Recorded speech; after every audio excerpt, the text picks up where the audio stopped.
We are live and in the building. Appreciate y'all for tuning in and rocking with us for another episode of the Windy City Breeze Sports Talk Live.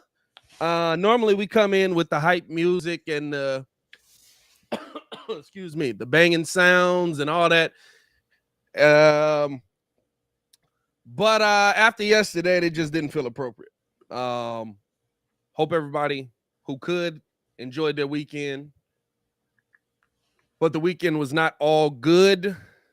I actually thought about not doing the show today on some, just drop a couple videos, but people's minds probably aren't on sports talk right now. But we know that we are an escape. Sports is an escape. Gives us an opportunity to forget about the real world and talk about things that absolutely have zero impact in our everyday lives. And don't affect us in any way, shape, or form. It's about billionaires making millionaires look good on the court.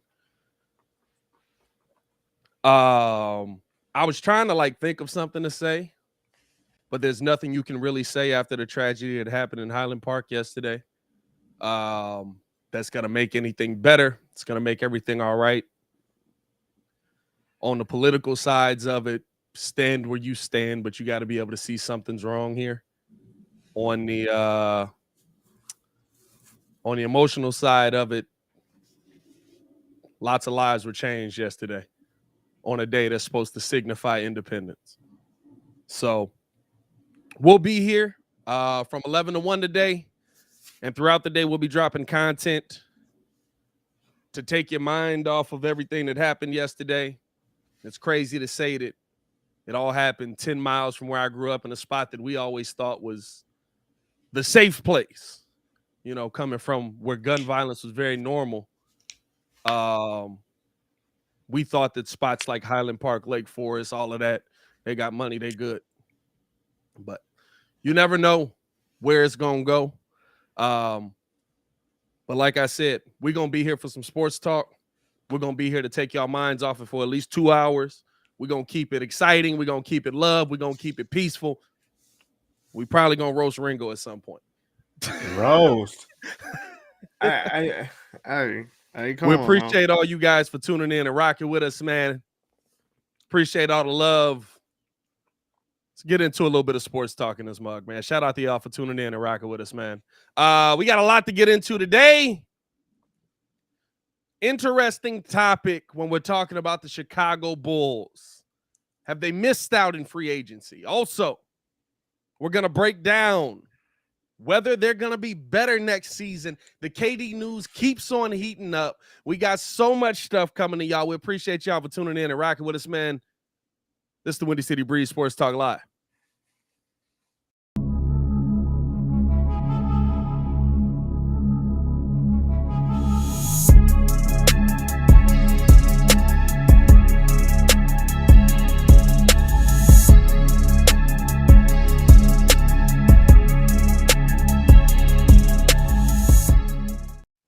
Let's get it cracking, man.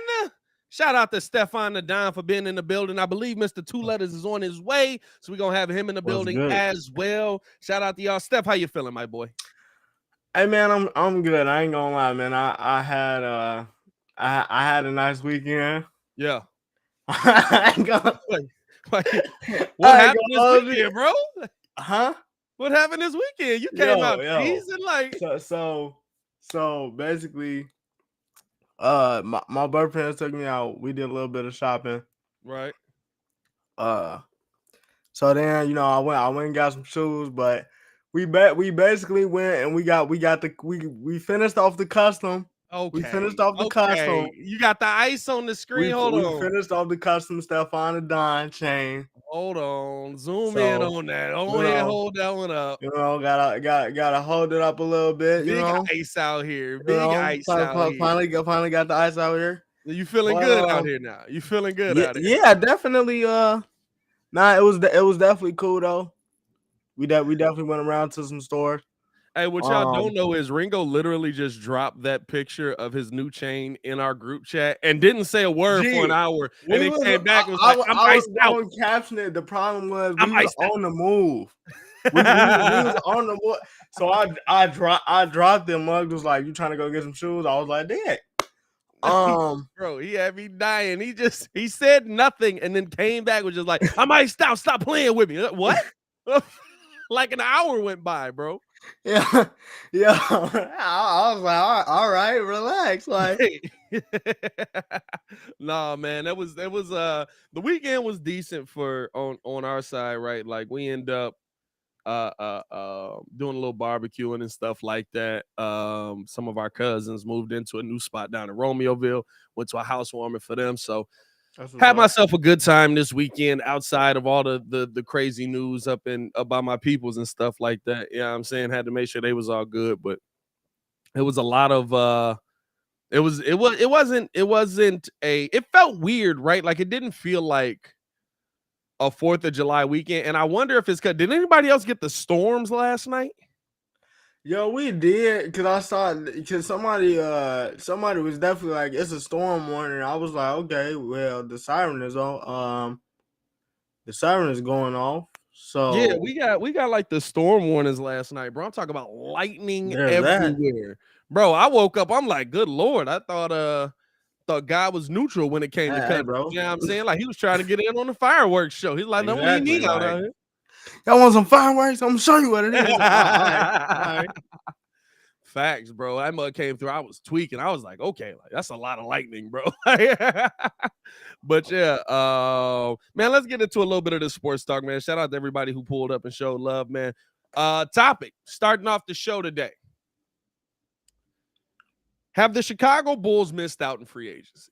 We've seen that they've signed Goran Dragic. They've signed Andre Drummond. Very minimal moves. The big move that the Bulls have had is signing Zach LaVine. But is that enough? Is that enough of a move for you to say that the Bulls have done enough this free agency based on a lot of the pieces that we've seen end up on different teams, right? Mo Bamba ends up back in Orlando. He's somebody that the Bulls thought they could be, or that Bulls fans thought they could be in on. Hartenstein out in New York, he's somebody Bulls fans thought they could be in on. How you feeling about it? Do you feel like the Bulls have missed out in free agency?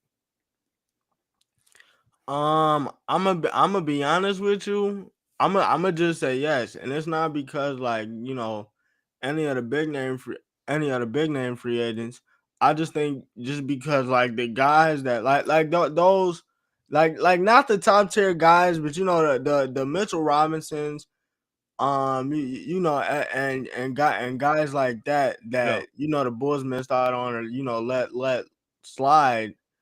You kind of thought like, okay, AK was gonna make a move, and then like they just kind of settled on Andre Drummond, and yeah, I mean that's pretty much what it was. I mean, I like the fact that they brought back Derrick Jones, but I was talking to Brian. I think honestly this team is a second round exit. Like I mean, I think that Drummond, as it stands right now, is going to give you the boards that you're looking for. I don't know really like how much better you guys improved because you went out and got You're things that you know yeah. you know kid basically said the Bulls had a lot of us guards, and you get Dallin Terry, you go get Dragic, all those guys like that. So this team, I feel like if it's me, I'll probably have to give them a C, just because they missed out on a lot of those, not top tier guys, but mid level guys that you thought that they were gonna get. So I don't know. It's tough. I'm not gonna say that this is an L free agency for the Bulls, but it's definitely tough. Looking at everything that they brought in. So, but with that being said, if you turn around and look at it, um, um, if you bring in like if P Will and Io improve, then who's to say that they might not get to like late second round, third round later on in the future. I basically think that's what this is about. I think that AK sticking to his young pieces and waiting on them to develop. I'm not mad at it, right? I think the question is, right, like, what do you feel the Bulls needed, right? That's the biggest question in the scenario. By the way, Mr. Two Letters in the building. Yo, What's going on with you? What's going on with you, my boy? How you feeling? I'm decent, man. It's hotter than that thing. Bro, it is sweltering out there, bro.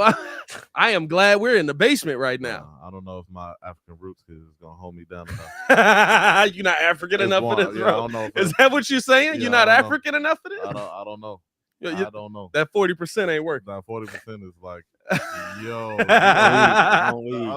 The other 60 American is complaining a lot. How par for the course. Right. No, I mean, here's the thing that I'll ask, right? Like, when you look at the Bulls last season and kind of what the Bulls needed and what they were expected to have coming into this, you got to ask yourself, is a healthy Bulls team enough? Right. And I think that's what you had to ask yourself going into free agency here. Like, did you see enough out of this team to feel like a healthy Bulls team is a top team in the conference?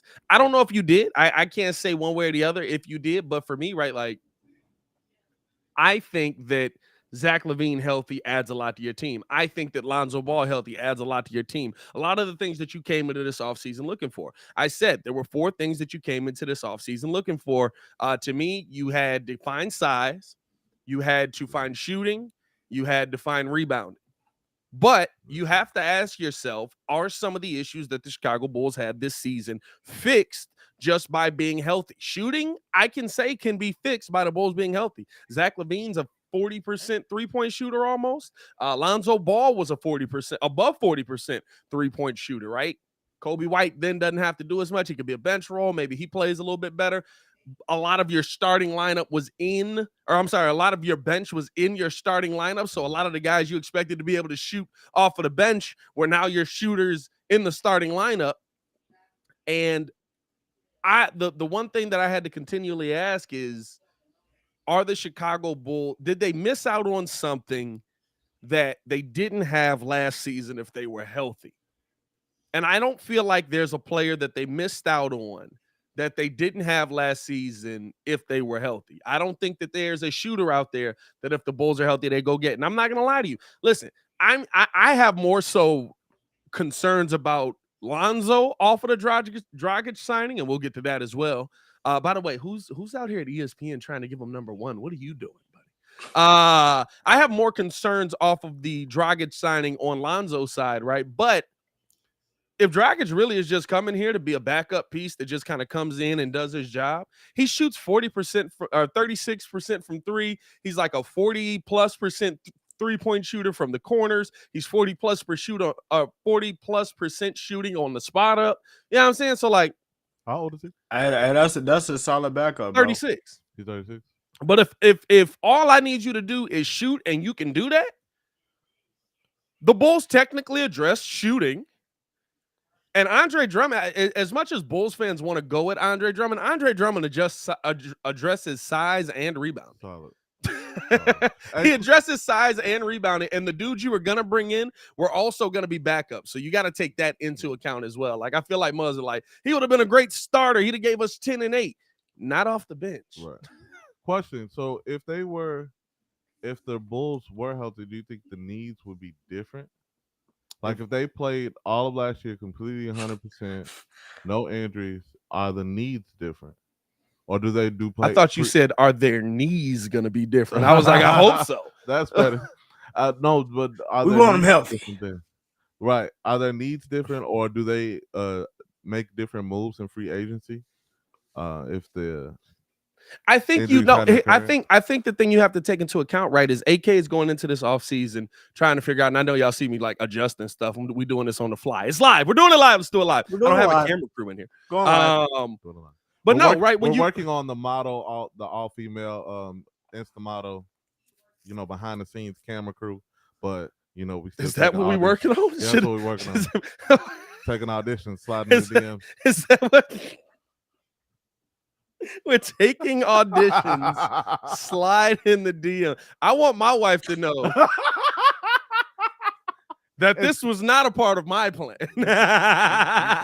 Strictly professional. We're taking auditions. Strictly Slide in the professional. DM. Strictly professional. He's been back for 2 weeks, Strictly and we've got professional. so many bars. Bro. Bro. AD single-handedly keeps TikTok lit. I am a good judge of talent. Jesus Christ. No, to answer your question, right? Like, I think that's the biggest thing, right? If you come into this offseason knowing what your team is 100% when they're healthy, you evaluate the talent that's out here very differently. Right. We don't know what the Bulls look like 100% healthy. We saw it for what? 5 games, and then Patrick Williams went out? And then we saw most of the Bulls team healthy. That's how early he went out. For 19 games. Yeah. No, it was more than outside of that, you know what I'm saying? Like, there was a lot of injury, there was a lot of issues on that side. And so for me, right, like, I'm looking at it, I'm saying that if you're going to improve, you got to know where to improve. And I think that's why the Drummond move makes sense, right? Because, I mean, if you think about it, no matter what was wrong with the Bulls last year, they were too small. Yeah, we need. No matter how good that team was last season, that team was way too small. Definitely. Like, I remember, wasn't it Sam Smith that asked him in the press conference? And he was like, remember me and you was cracking up about it, Ringo? He was like, your first person off of the bench was a guard, and then the person after that was a guard. Yeah. And Billy was just like, "Hey, bro, what you want me to do? What you want me to do? Who would you like me to bring in?" Right. The next biggest dude off of the bench is 6'6". Right. You know what I'm saying? You want me to, ask the UC who is 6'8" and above? If you are and you happen to be wearing Michael Jordan sneakers, hey, bro, please come down to the gentleman to your right. He will introduce you to a jersey. Introduce you to a jersey and a Gatorade bottle. We will put that name on Gatorade bottle, and you will sit at that very seat. He's got to introduce you to the jersey. When I call you over here, it's not even a Gatorade bottle. It's the Gatorade label, but we know it's the secret stuff. Right? It's the secret stuff. It's Mike's secret stuff. It's the secret stuff. Quit playing. And that's what I mean, right? Like, for me, right? The Bulls come into this offseason. You knew you needed size. No matter what, you knew you needed size. You knew you needed better shooting. I'm not saying that Goran Dragic and Andre Drummond are going to be 2 of the best players in the NBA this season. But do they address a need that the Bulls had? Yes. And we've seen now that the Bulls have been, they've talked about making these trades for guys like Kobe White and stuff like that, but they aren't feeling like they're getting back the compensation they want out of the deal. They're not feeling like they're getting back a compensation that's fair out of the deal, which is surprising in my mind itself. And so they're not going to make a move. And they're very content saying, we'll go into this next season and see if Kobe White improves his trade value. Maybe he still gets moved. Or we might get all the way to NBA free agency with him and restricted free agency and see what kind of offers he gets. If he's not getting crazy offers, we might match an offer. I wouldn't be surprised one way or the other. I think it was priceless when you're like, what does this Bulls team look like on the other side of the draft? We'll be one Kobe White less. I think it's hilarious, right? Because we had all kind of written that off. Yeah. We just figured, like, I mean, again, not that he was bad. I think it was just because, like, he was the one that was like, he's kind of got some value. Right, his value and stock had went up during last season. So I definitely we've seen footage of him working on a handle and everything. So if he can shore up a handle, if he get a couple highlights, I'm cool with that. If that shooting percentage goes up like, you've improved. Like, we just either way, he's doing himself a service. So I think the Bulls have done it in a way, especially some players when they get into trade rumors, they get emotional about it, and then they don't want to play for the team, but they can't wait to be moved. Yeah. But I think the Bulls have done it in a way where Kobe White stays hungry. He'll come back wanting to improve as a player, and at least it's a French benefit for him to improve his stock around the league. Yeah, I mean, and I guess, right, like, the question comes down to will the Bulls? Do you think the Bulls will be better next season? Yeah. Just based on what we know about the team now, we don't know any other moves. We don't know if Kobe White ends up getting moved, but if they do move him for THT, like I said in the chat, same dude. Same. I think what it is I think there'll be. Oh, I think there'll be a 4th or 5th seed. I'm not gonna lie. To me, just depending on, and this is without. I'm saying this without the. Without the league we see from P. Will and without the league we see from IO, I think that they're a 5th seed. Now, if IO and P. Will come in dominating, and by the way, if we get any of what we've seen from DeMar DeRozan in the Drew League from P. Will, I'll take that because 39-11, right? Hey, Drew League? Yeah, he's been going crazy. Me and Hayes was talking on Locked On Bulls, right? And we were like, we were talking about P. Will coming back and looking good in summer league and stuff like that, or at the summer league practices and stuff. And everybody else noticed like P. Will, the size he added on, him going up for the dunk in the picture and how the dunk was going to look. And everybody was like, oh, that's crazy. First thing I noticed, I was like, God dang it, Marco, you're getting dunked on again, brother. Get out the way. Get out of the way. Please, just get out the way. Why do you 10 out keep of 10? I'm gonna do it again. That's good. That's good defense. That's good defense. The block. And Hey, if he don't care about getting dunked on, I'm listen, not going to either. Listen. Okay. Listen. That Yuta Watanabe philosophy don't work. Yo. I would go for that block 10 times out of 10. It's a bad career decision, my boy. Bro. You don't want to do that. I'm gonna tell you this right now. Yo head top boy. We don't want to see you do that, my boy. Get that together. Bro. No, I mean, AD, you feel like, where do you feel like they are? Top 4, top 5, somewhere around 6 again? Honestly, Steph's laughing because he know AD finna come with a mad Chicago answer. Honestly, they. What you talking about? Number 1. Right. Yeah, right. Hey, no, but for real, like he can't even go that far. No, the way they were. Hey, it was no belief in the take. The way that the top 6 teams are in the East, they all floated between at least between 2 and 5. Yeah, interchangeably. Yeah, I like the Bulls if everything goes as planned. No injuries, please. Everybody drinks their milk, takes all their vitamins. Should be a solid 2-3 seed. I don't fully disagree.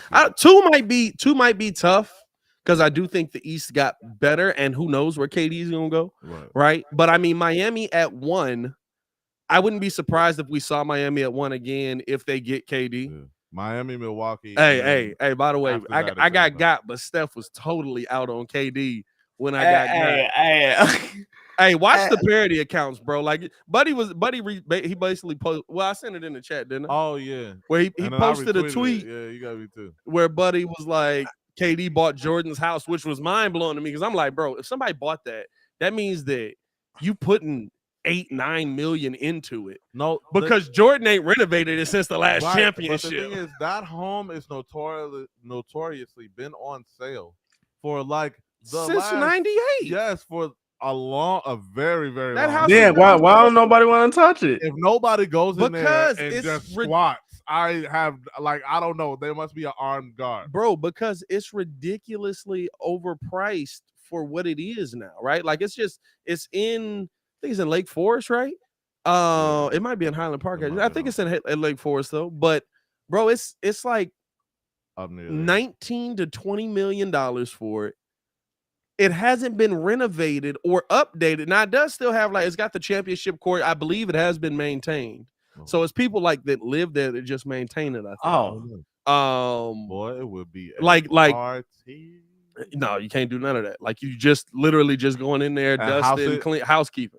Oh no, they just housekeeping, like not house sitting. They just making sure everything look nice and all of that, right? Bro, if you fill the refrigerator, I will sit. My goal, I ain't gonna lie to you. I ain't gonna lie to you. My goal one day is to buy it and turn it into a recording studio.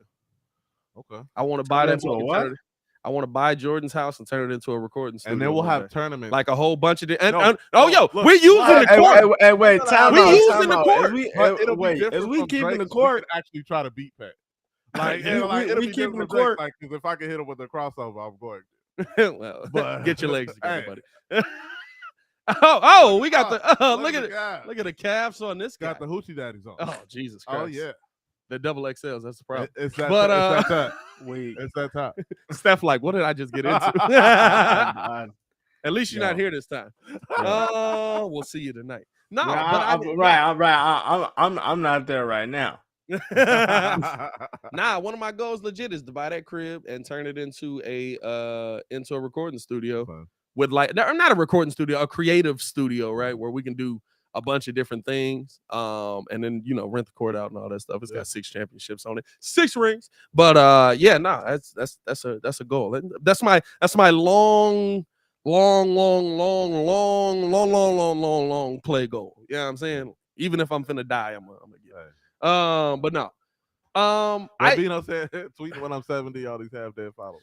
Right, you know what I'm saying? I just feel like, right, when you look at the Eastern Conference right now, and it did get better, right? And you don't know where a lot of these guys are gonna go. But if KD's in Toronto, Toronto's back top. Kind of wherever KD goes, if it's in the Eastern Conference, put that team up there.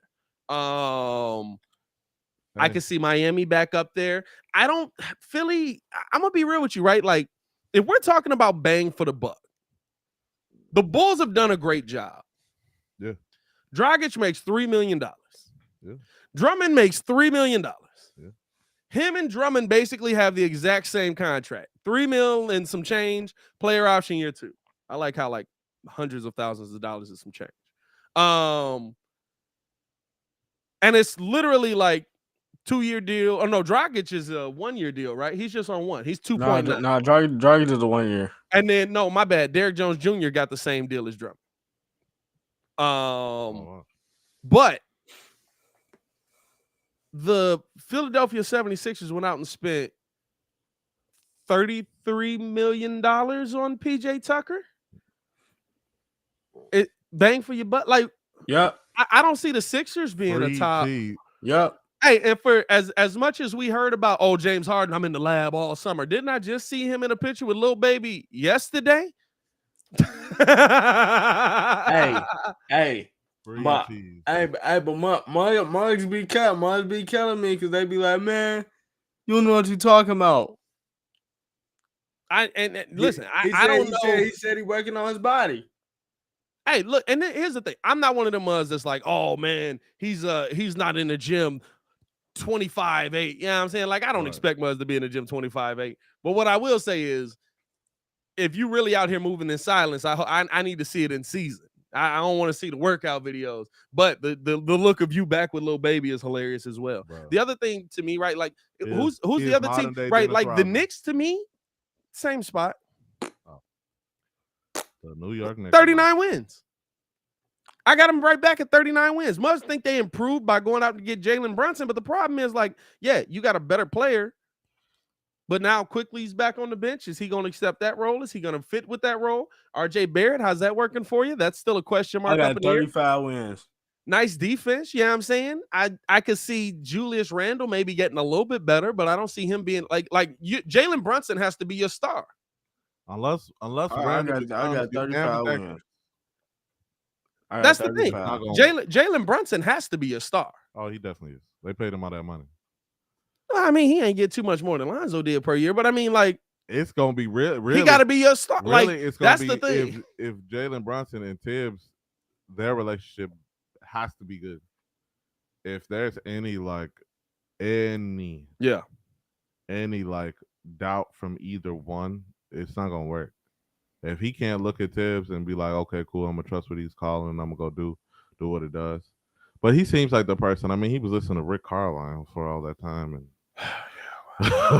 if you can, when he come in the league, Brunson been in the league. I go 4 years. Is this He year been 4? in the league 3? Yo, this is year 4. No, this is year 4. No, yeah. Because he coming off. I mean, but at minimum, that like they getting a smart guard. He gonna be able to run the offense. He can get you a bucket if need be. But I'm just looking at it like you still got 2 other guys that ain't developed the right hand. RJ Barrett is nice. How nice is he? We really gonna see. and Julius Randle don't want to be there.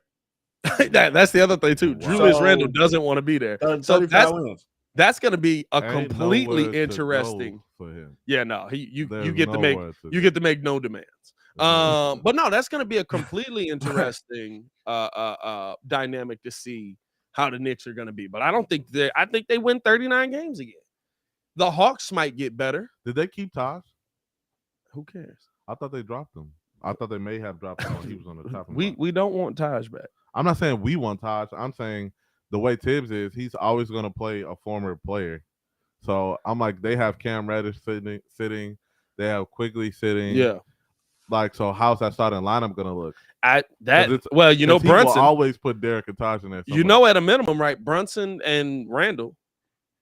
Derek's coming off of the bench unless they end up trading him. So, you know what I mean? Like it's good. Like I said, it's going to be an interesting dynamic. It's not a slight, and I want us to think this is a slight to Jalen Brunson either. But I don't think Jalen Brunson has any help in New York. I like nobody there to me is his help. Nobody there to me helps him. Like Jalen Brunson's numbers look great when he's standing next to Luka, who's one of the best players in the NBA. Not to say Jalen Brunson can't get those buckets on his own, but it makes it a lot easier when people aren't focused on you. Now people are going to be focused on you. No matter what happens, we going after you. I think he's ready for that spotlight. It's just I think he's gonna notice that the Knicks you grew up glorifying aren't the Knicks today.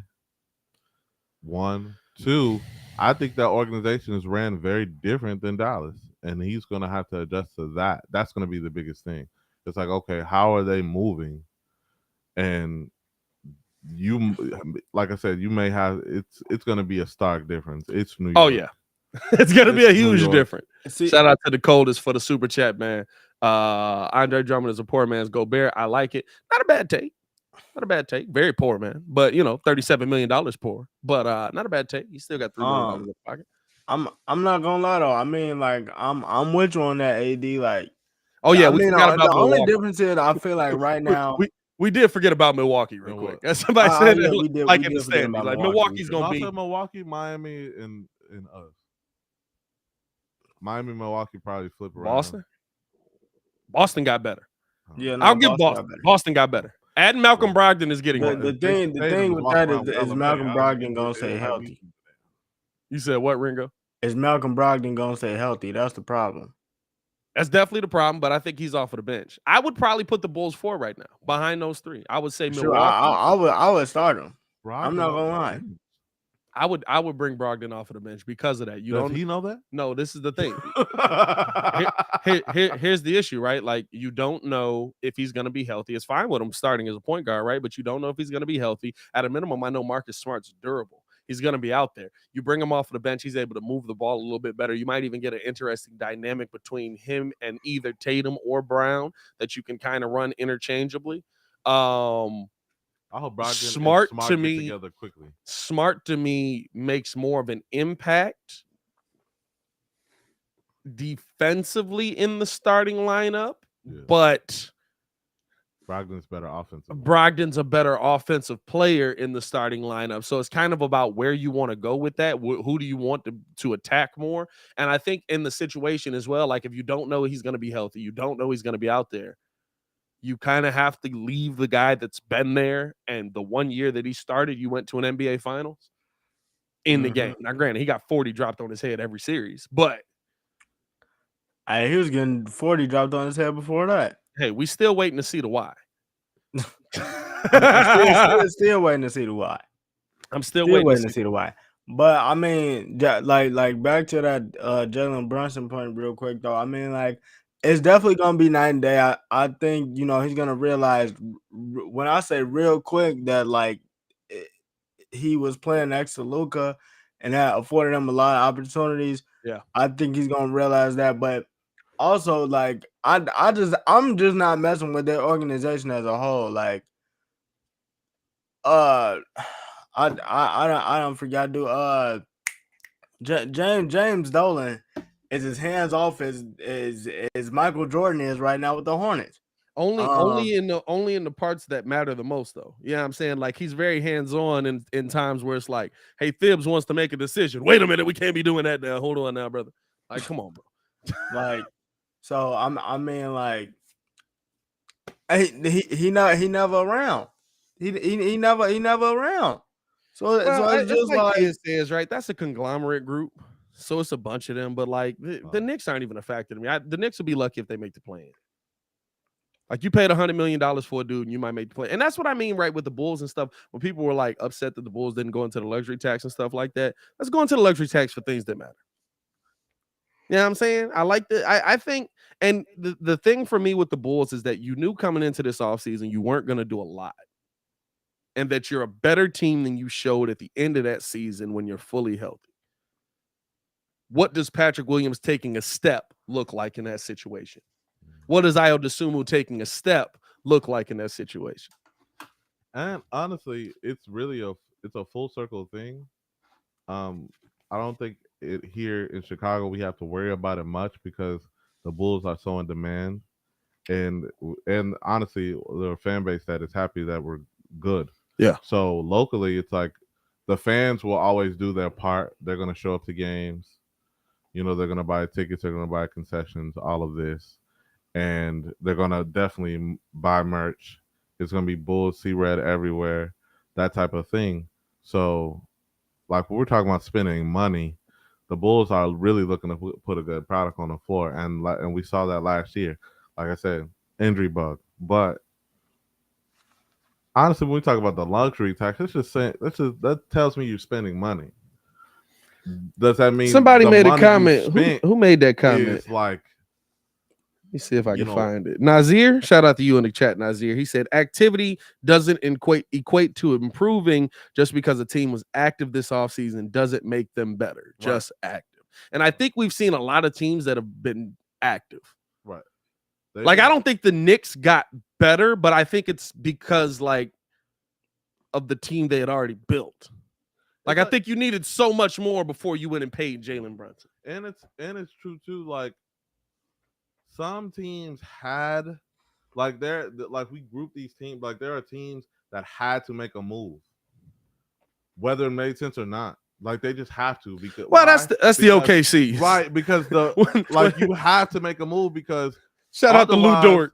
Who are you going to put on the floor? Hey, get your bread, bro. Hey, listen, Lou Dort got the Cristiano Felicio deal because there's I was mad about it for Felicio, but I'm talking about Lou Dort. No, he actually is good. He's actually a good player. No, there's a floor you got to meet. Yeah, Lou Dort helps them get to the floor. Yeah, they're still gonna win 12 games next year. But even with that, some teams have to make moves to kind of keep their fan base at bay. Otherwise, it's full revolt at that point. It's like, okay, cool. We have to appease the Knicks. The Knicks have to appease the Knicks fans, whether it makes them mad or not. But they can say they made a move. And they got to appease the Knicks fans. Since when? The Knicks fans know that they are. But I'm saying no press is bad. No, what is it? Bad press is not. Bad press is no press. Right. I mean, but the Knicks are always pressed. They're the most popular team in that city. I know, but doing something ridiculous is better than doing nothing. And here's the thing: I don't think it's a ridiculous move at all. I like not with Jalen Brunson. I like the move, but I just think there's not enough there for you to make that leap. And when you belly up and you gut your team, but there wasn't much there anyway. You gut your team to go get a guy like Jalen Brunson.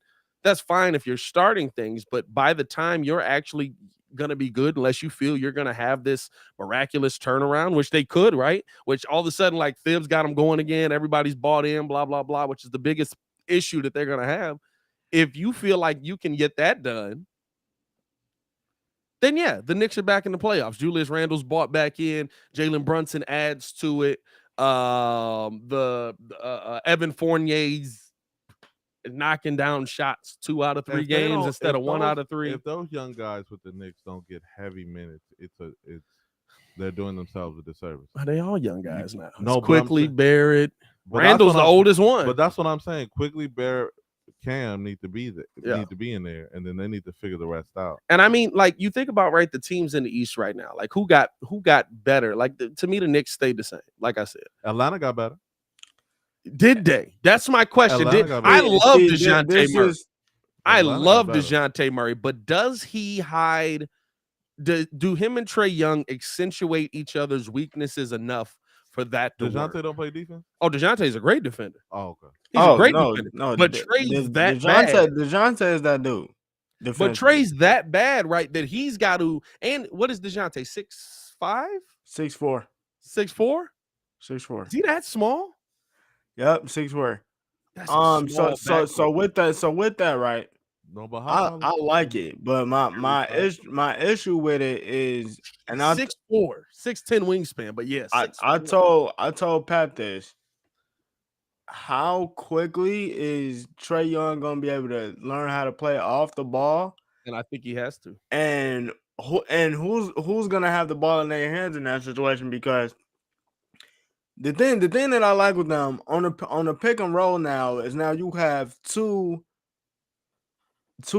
great defenders to in fact hide Trae, where Trae will be able to play the passing lane now to go in there and get those types of steals. But it's about him playing off the ball. And the other thing too is I'm surprised that they haven't tried to move off Capella, because you got to pay these dudes. See, like I feel like they're in like they'll be good this year, but it's like I want to say a 2-year process with them, because I feel like they got a really nice backcourt. Well, There's just too many people that you got to pay, and it's a dynamic there that. And who you keeping? Yeah, That's exactly. the question. You keeping Capella? Is Collins actually gonna stay? We haven't heard about a John Collins trade in how long now? Bogdanovic. You already moved out Herter, which kind of makes. Who'd they get back in that deal? Herter for who was that? They I mean, it kind of makes sense, but also like Justin Holiday, wasn't it? And the pick end of the bench. No, just Holiday and end of the bench. Just Holiday actually decent. No, but they got a lot of. I mean, they didn't give away a whole lot. Is what I mean. He just gave up Herter. That's it. Kevin Herter, they traded him for Justin Holiday, Mo Harkless, and a 2024 first-round pick. Depth? Yeah. Because Mo Harkless is a 3, right? Yes, I believe so. It's all positionless. His name was coming up played. before. He's played 2 and 3, but it's all positionless. But I mean, like Atlanta, like you said, Atlanta's going to take time to gel. I don't think we've ever really seen a small backcourt like that work. Like I think they could put up a lot of points. Yep. And another thing I need people to realize too, they both have really high usage rates as well. So it's something that they're gonna have to figure out. There's gonna be an adjustment as far as who's taking what shot, who's getting what shot, who's getting what look. That's all gonna be there. That's gonna have to happen anyway. The important part that they have to do is you have to figure out what kind of system you're going to be able to run that's going to hide a lot of the issues that could come up in that backcourt. If you go up against, I mean, listen, if the Bulls are healthy, right, and you're going up against Lonzo Ball and Zach LaVine, you got 2 6'7" dudes coming your way. Dog, so like how tall is Trae really though? Because that's my issue, right? Trae's like, probably 6'8". You gotta put him at the 2. Like you have to put him at the 2. He's probably 6'8". They're always going to be at a disadvantage size wise. It's like he's 6'1". He's probably really 6 foot. Nah, dude gotta be 5'11", dog. I mean that's the thing, right? Gonna play how Trae. Now I will say this. If they keep Capella and they keep John Collins, that's not a bad team, right? Because you got smaller guys in the backcourt, you got bigger guys in the front court, you got guys that are good rebounders in your front court, right? Like those things make a difference. Those things all play in. Then you got Justin Holiday coming off of the bench. They still got Lou Will. They still got some nice pieces down there that you can bring in off of the bench, they will right? Live and die by the 3. Oh, for sure. They're absolutely going to live and die. It's going to be 3 and hope to God we get a rebound, kick it back out for another 3. That's how they have to play now. But that's just, I don't know. I feel like that's so like he getting posted up every time, and that's legitimately.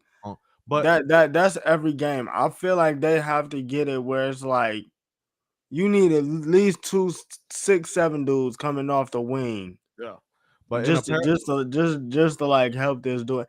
And it's not even it's not even a slight to Trae Young. I just feel like I don't see where they I see the threat offensively, but it's just like defensively. Like, what are you getting back? Because I'm with you, right? I really would have thought they would have traded Capella and Collins by now. And we would have really, I thought both were gone. That's last we heard. They I were would trying have to really move both thought of that them. we would have saw what they got back. But the fact that they keeping them is kind of, I don't know, it's kind of baffling to me. Collins already complaining about his role. You got Murray coming in there. You're gonna have the ball in his hands a lot. I don't know. I think it's by year 3 we'll really see what they do. And that's my question, right? That's the same question I asked when we kind of talked about the signing of DeJounte Murray. Are they going to give him that long? This team was in the ECF 2 years ago. Okay. John Collins might be gone. Capella might be gone. Okay. That's a whole new team. You know what I mean? That's the definition of quietly rebuilding. Right. Like you rebuilt after 1 year of COVID ravaging your team, and you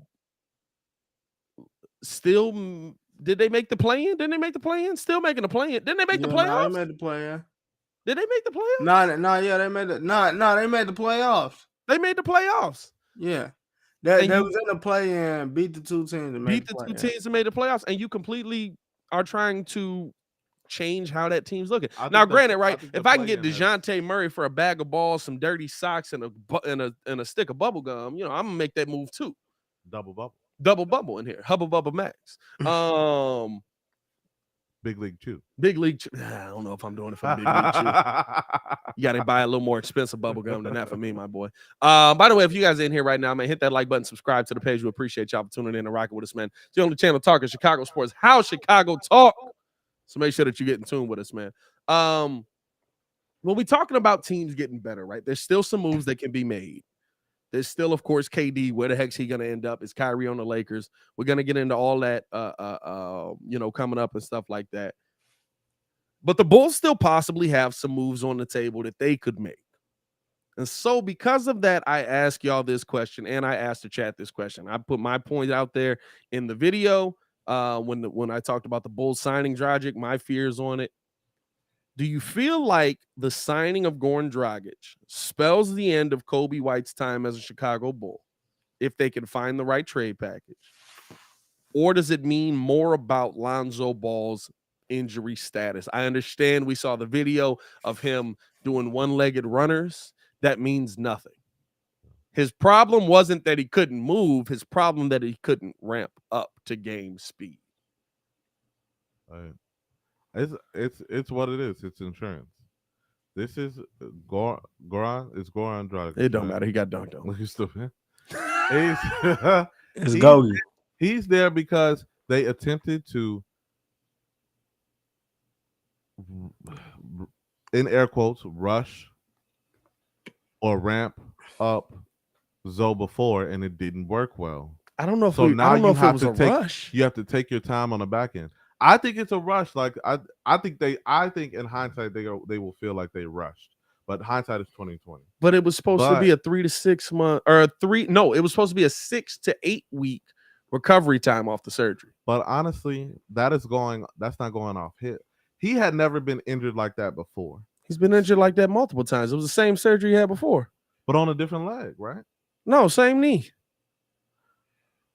I didn't know they had that type of data on him. I thought because it was always he hadn't been injured like that before. I don't know why I heard that. No, he was hurt down in. He had his first knee surgery in what, New Orleans? I think same knee. He's had that same. Oh yeah, no, it is on the same knee because it's getting to the point right where if he has to have another surgery, you're talking about him being. He's gonna have to have the full on removal of his meniscus. If he has another surgery, he's going to have to get the full-on removal at this point because he's had 2 surgeries on that knee already. and he's still having issues with it. At this point, removing the meniscus is going to be the best option for him. Yeah, he's probably shortening his career. He's going to have arthritis down the road for sure. But the fact that we're like, you got to understand, right? Like, he got hurt in December, had the surgery in January, something like that. Timeline somewhere in there. He was supposed to be back in March. 6 to 8 weeks. It was the reason he had the short surgery. I just think we have to read, or the sports medical side has to revamp these numbers, because I think they're a misnomer. There are a lot of freak athletes, meaning they also recover well, but there are also a lot of athletes who happen to be very good, who play in the NBA, who don't recover well. And I think some of these numbers are misnomers. All of the data will point to you being correct in believing that, okay, cool, they tell us he's supposed to be back in this amount of time. However, I don't think that applied to Zoe in this instance, where they need to allow him the time to rest. I mean, he's had it. We about to start another NBA season. But that's so we think, though. I mean, like, we about to start a whole nother NBA season right now. And this one's still ain't ready to go. I think, honestly, a lot of players benefited from a lot of the break we had in between what would have been the bubble and some of that off time, as well as I've stated before, I think even though it's not that long of a time, but LeBron having missed these last couple playoffs has probably done wonders for his body. I think in sports medicine, I think we just underestimate the level of rest. And by rest, I mean chilling. And by chilling, I mean not working on basketball things that have to do with the area that is injured. So Goran Dragic is, okay, while Zoe recovers, that is the role he will play. But so you don't think Zoe's going to be ready to go to start the season? I think I would give him more time. When what is his father's name? I can't believe I forgot it. LeVar. When LeVar calls the Bulls and said this man is ready, then I'm putting him back on. But until he calls and says it, Goran is doing it. Yeah. But when LeVar calls, he's gonna be ready because he's been right this whole time. I see. Jonah. He said Lonzo's never played an 82-game season. He's soft. Nobody plays an 82-game season anymore. I don't expect players to play an 82-game season. Because KD have the I expect players to play 65 games, 65 to 70 games. Just a matter of what 65 games you play. Lonzo did play a 65 games of a season, and it was an NBA shortened season that was 72 games. So in that situation, he played basically 70 something of an 82 game season, right? I don't view that as soft anymore. I think that it's like CJ McCollum said, when you're paying these players this much, you're forcing them to take breaks. There is no more Michael Jordans. There is no more Shaquille O'Neals. There is no more guys that's we're just gonna play until we drop. Like we were talking about it with when me and Kid did the reaction video to AK playing against Jordan.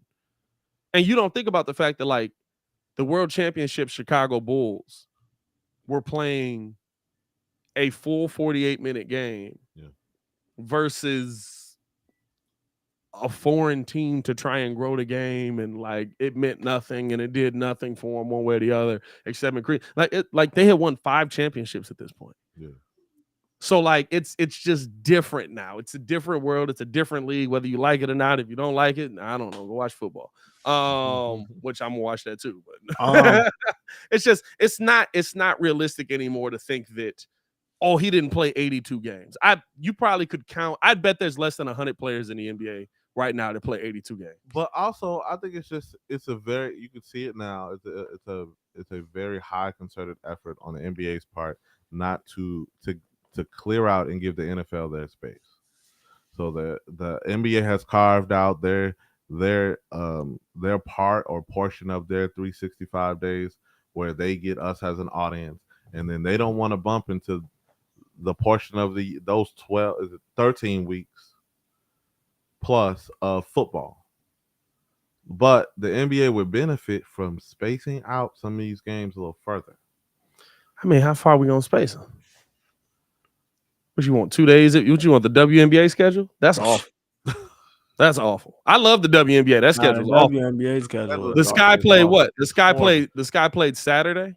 Yeah, like 11. And hey, it was like 10 a.m. or 11. No, it was weird.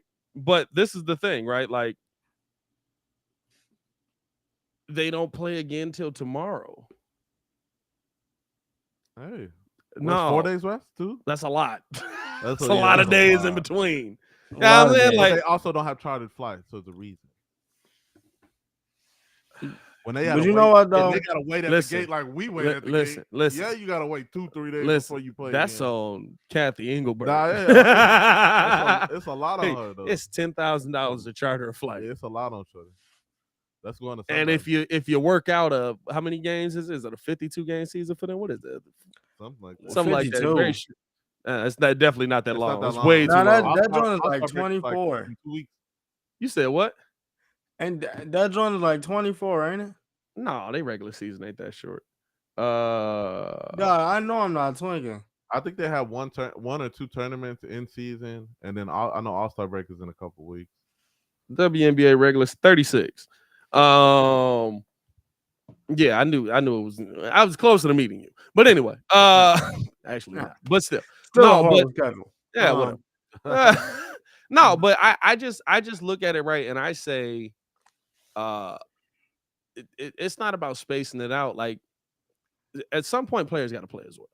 Okay. Like, there's too much one way, there's too much the other. But I'm fine with players getting the rest that they should get. I'm fine with players getting the time off. I'm fine with players taking their time to come back if you're going to be able to come back. My question around Lonzo is, are you going to be able to come back? Broski Bear's in here. He thinks he's done. I don't think Lonzo's done. Lonzo's 24 years old. There's a lot of people that you end up writing guys off, and then they come back and they have this resurgence in their career because their body finally allowed them to do it. Right. He's 24 years old. He's younger than literally everybody on this show right now. I mean, Sean Livingston did it. And so he didn't come back the same dude though. Sean Livingston. No, but he was very, very serviceable though. I think he did it very serviceable. Grant Hill. I look at it though. Getting back to the original question though, like, yeah. I think that this move kind of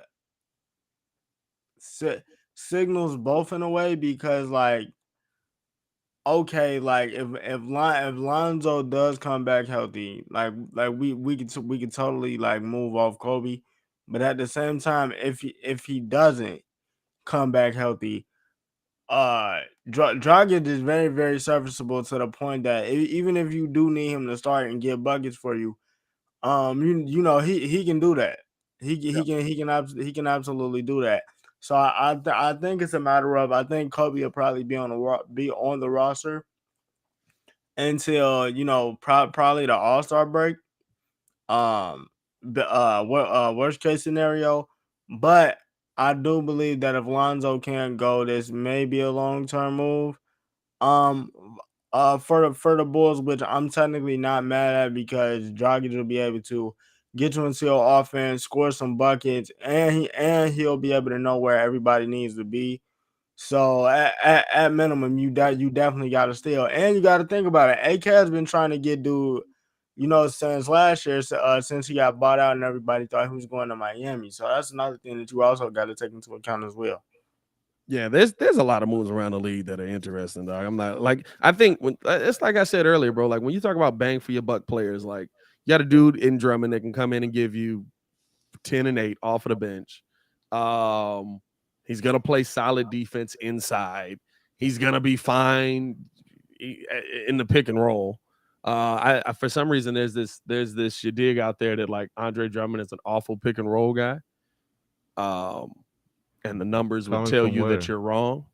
Well, I will say this: coming from Brooklyn as a starter, his numbers no, and Brooklyn it was bad. Like his numbers look much worse. Claxton was getting the majority of those minutes in the pick and roll. His numbers look much worse in Brooklyn. But I'm looking at Philly off of the bench because I know that he's not my starting big man. So you're giving me much less time on the floor, much less time for you to get cooked. The one thing that I look at, and again, right, great value on that. Dragic, great value on that. I think we're at a point now, though, in free agency that as much as everybody or half the people in this chat probably want it to happen, Kobe White's probably going to be a Bull to start the season. I mean, we're to the point now. I think Kobe White's definitely going to be, at a minimum, a big part of this rotation off of the bench to start the season, right? And if Kobe's here, this is the thing Bulls fans got to understand as well. If Kobe White is here, he's going to play.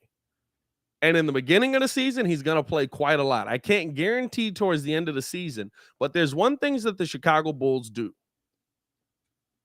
The Chicago Bulls give guys an opportunity to bury themselves. Nobody here feels like Lauri Markkanen didn't have an opportunity to prove that he should still be on this team. Dog, why we keep see? This is the problem. I'm gonna say it again so those in the chat can understand what I'm saying. For those in the back, Kobe White not Kobe White. Lauri Markkanen got hurt doing the thing that we asked him to do. Yeah. But this is the thing, right? He wouldn't have to be that guy here. Well, kind of you would. You needed to be a little bit of a bruiser, a little bit tougher. And that's why I'm not gonna lie. Hey, look, anybody that's still on the P. Will's not a power forward. You ain't looked at his recent pictures. P. Will's a power forward now. I don't know. Markkanen is just he was a goofy to begin with. It's like I think he got more so impatient with his growth than we did. Yeah. So that's what led to him kind of that whole situation responding how it was. But hey, man, like no, I feel like whatever impact Kobe will have, I hope he makes. I hope he make it. And here's the thing, right? Like Kobe's gonna be a part of this team more than likely, at least till the trade deadline. And he's gonna get every opportunity to prove that either there's an improvement in his draft stock or that he should be a part of this team, one way or the other, depending on what the move that AK makes. Yeah, but they all want to stay. But the thing is, right? Like the Bulls are good for that. We're gonna know if we get the trade deadline again, like we did last year, and Kobe looks the way he did. He's gonna be a throw-in piece, or you're just gonna end up letting him walk because his value is gonna be so low at that point, right? Like. It's all on him at this point. And Billy's gonna give him the opportunity to prove that, hey, you can come in, you can knock down shots, and you can start this offense off of the bench, and you and Io can be the tandem that we think that you can be. You know what I'm saying? Like, those are the things that really you're gonna end up looking for this off of your bench this year. It's gonna be interesting to see kind of what Kobe White does with that. And the one thing I will say is, like I said multiple times on here, and on Locked On Bulls, the Bulls are very understanding of the situation that Kobe went through last season with having to switch spots, be in different spots, move in different positions, having to be this point guard, having to be the two guard, having to be the starting point guard, having to be the starting two guard, having to come off of the bench, not getting tick off of the bench, getting tick again off of the bench. You know what I'm saying? Like, they seem like they're talking very understandably they shuffled them around. Yeah, that they shuffled them around, and that while Kobe didn't play well, we feel like we're part of the reason that Kobe didn't play well. Yeah, because we had he's not going to have that excuse this season. No. They've already said, Billy Donovan has already said he expects Ayo Dosunmu to play a good chunk of his time at that point guard position, backup point. Kobe's going to be your backup too. If Kobe's not getting the job done, guess who's going to be your backup too? Dragic. Yeah. Which is going to be weird because you're probably going to put Io at the 2 at that situation and let Dragic be the point, because Io's more of a combo. Dragic is kind of more just a point guard, but Dragic can knock down the shot. But I'd rather have Dragic not defending shooting guards. How tall is he? He's what is Dragic? 6'3", 6'2" ish. I might be underselling that. But I think he's not that tall. It sounds like our second unit. Watch this man is like 6'7", and it's even more impressive than Derek. If he's 6'7", and I was watching him for 2 years. Nah, 6'3". That's always my fear, right? Because you end up watching these mugs on like TV next to like other giants. Like, dog, have y'all seen any of the Drew League? Like any of the clips or something? A little bit, because it's on camera. So like, it's regular dudes also like that's just really, really, really freaking good hoopers in the Drew League. But there's some regular dudes in there, right? Bro, DeMar looks like a center. He does. I thought I was watching guarding him when he pulled up. I was like, buddy, really look my height. Hey, bro, DeMar looks like a center out there. Yeah. Like when you look at DeMar on the court, you'll be like, oh yeah, he's a regular 2 guard. He's not that big. You don't realize, like, no, he's 6'6", 6'7". Like, no, what is DeMar? 6'5", 6'6", something like that. He's like 6'6". You forget like 6'6" is a freaking tall human being. Yeah. In the gym, we are not giving that man the ball to bring up the court. No, in the gym, we like getting the paint. Rack, we like, bro, if you don't get down there, but that's because the average height is 5'8". Right. That's funny. And like you, like, dude, what are you doing? You're 6'6", but he got a handle. Bro, I was cracking up when I watched. I was watching just some of the like highlights and stuff they did from the Drew League, bro, and I was like, bro, like, y'all can't be. I hope y'all dream ain't to make the NBA. Like, I hope this is the highlight of y'all like basketball career. Hey, that's cool. I'm raising my hand. I got DeMar. Hey, no, I don't know who Buddy was. Go look at the clips again, bro. I don't know who Buddy was, but number 1 on one of the teams DeMar was playing, phenomenal defense. I tweeted it out. Phenomenal defense. I'm talking about handout, switch, boom. You're not switching me. He turning the hips with it. He ain't. I'm like, okay, I like the claim. DeMar still cashed it in his face, but I was like, go get him a G League, brother. I like how he just added that. DeMar still cashing in his face. Make sure y'all know. Oh yeah, he jaded y'all Rec League All-Stars, Weekend Warriors, whatever you are. If you are an amateur trying to become pro, do not slip on those fundamentals. We know we like to shoot the ball. The 3 is very popular. But if you cannot move laterally, if you cannot switch your pivot without traveling, if you cannot bounce the ball without carrying, if you cannot do these basic you might get things, away with a carry. Hey, if you cannot do these basic things, you will not be taken seriously, bro. Come on now. This is the one thing that I will say about the Drew, though. You can't, if you go playing the Drew, like, if them mugs expose you, bro, like your GM is definitely looking at you when you get back. Like, hey, bro, legit. And that's your only thing. I don't know if you need to be on Denzel Valentine ain't been the same, bro. If Jim Boylan ain't his coach, Denzel Valentine don't get no tick off of that. And you dropped the bad album on the other side. This is the type of stuff you letting in the league, bro. Denzel Valentine never recovered his reputation. His reputation almost recovered. His reputation almost recovered. He got cooked. He got 50 dropped on him by a regular dude. Oh yeah, it did. Nah. His reputation almost recovered until Stacy went, oh no, that was the end of his career. He was playing against Miami. And that was early because we started covering the games. And I'm like, hey man, y'all finna stop sleeping on Denzel. Denzel got something. No, legit. Denzel got something. Listen, legit. So Denzel came out. What year was that? Was that 2 years ago? 2020? Yeah. It was in the pandemic. Was it in the pandemic? Were we in the panorama? Yeah. We didn't make the bubble. So this is before. This is pre-pandemic. We didn't make the bubble. This is before it stopped, right? Denzel Valentine he actually came out that season playing really nice. He was like, just being the spot up shooter. He was facilitating a little bit. And I was like, when Denzel doesn't try to be Stephen Curry, he's actually a really usable player on this Bulls team. And the Bulls were like using him away, and he was doing stuff. He was playing good defense. I was like, bro, like, okay, I see you, Denzel. You coming up a little bit. Bro, I swear he dropped that album. He had 5 bad games back to back. Had one good game where we was like, I bet he finna come back on this month. He about to start cooking. And it was the Miami game. He was playing well. They started coming back down. And then that man just got the ball on the inbound like Zach LaVine wasn't on the team and just jacked that mug from like half court. Stacey King was like, oh no. I know. To be fair, Denzel, I think Denzel scored like 7 straight points. Does it? Nah, No, yeah, no, he was was. cooking. He scored 7 straight points, and he thought he had it, bro. He thought he had it. He was cooking, bro. It was just like everybody looked at him like, "What did you do?" And then he literally went to the podium after. I think it was 2021, to be honest with you. I think Billy was coaching the team.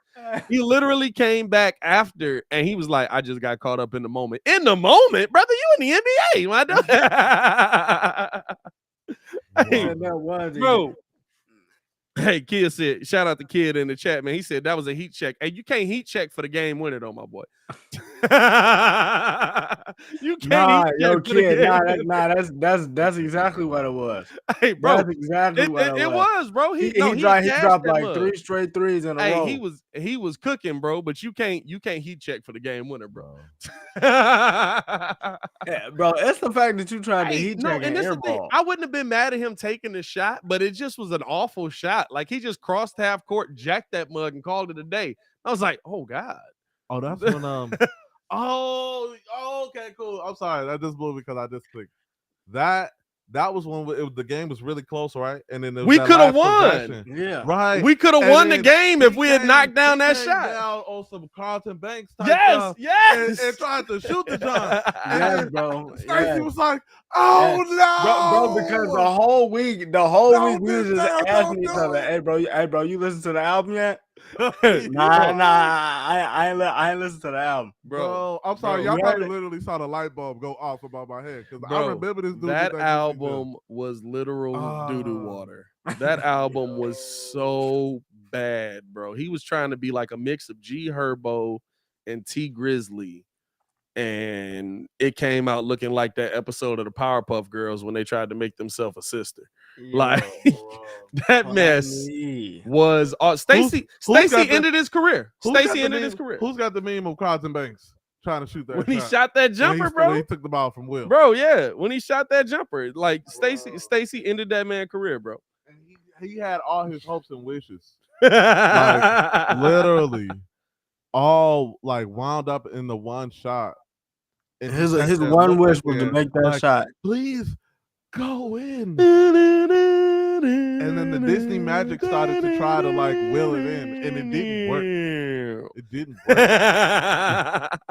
Hey, did we just have a Denzel Valentine rant out of nowhere? What the heck was that, man? Yo, it was so bad. Like it was so bad. It was god awful. It made me want. I'll be honest with you. Like it had no bearing on anything. It didn't affect anything. Like we still. That was like us on our way to win like game number 36.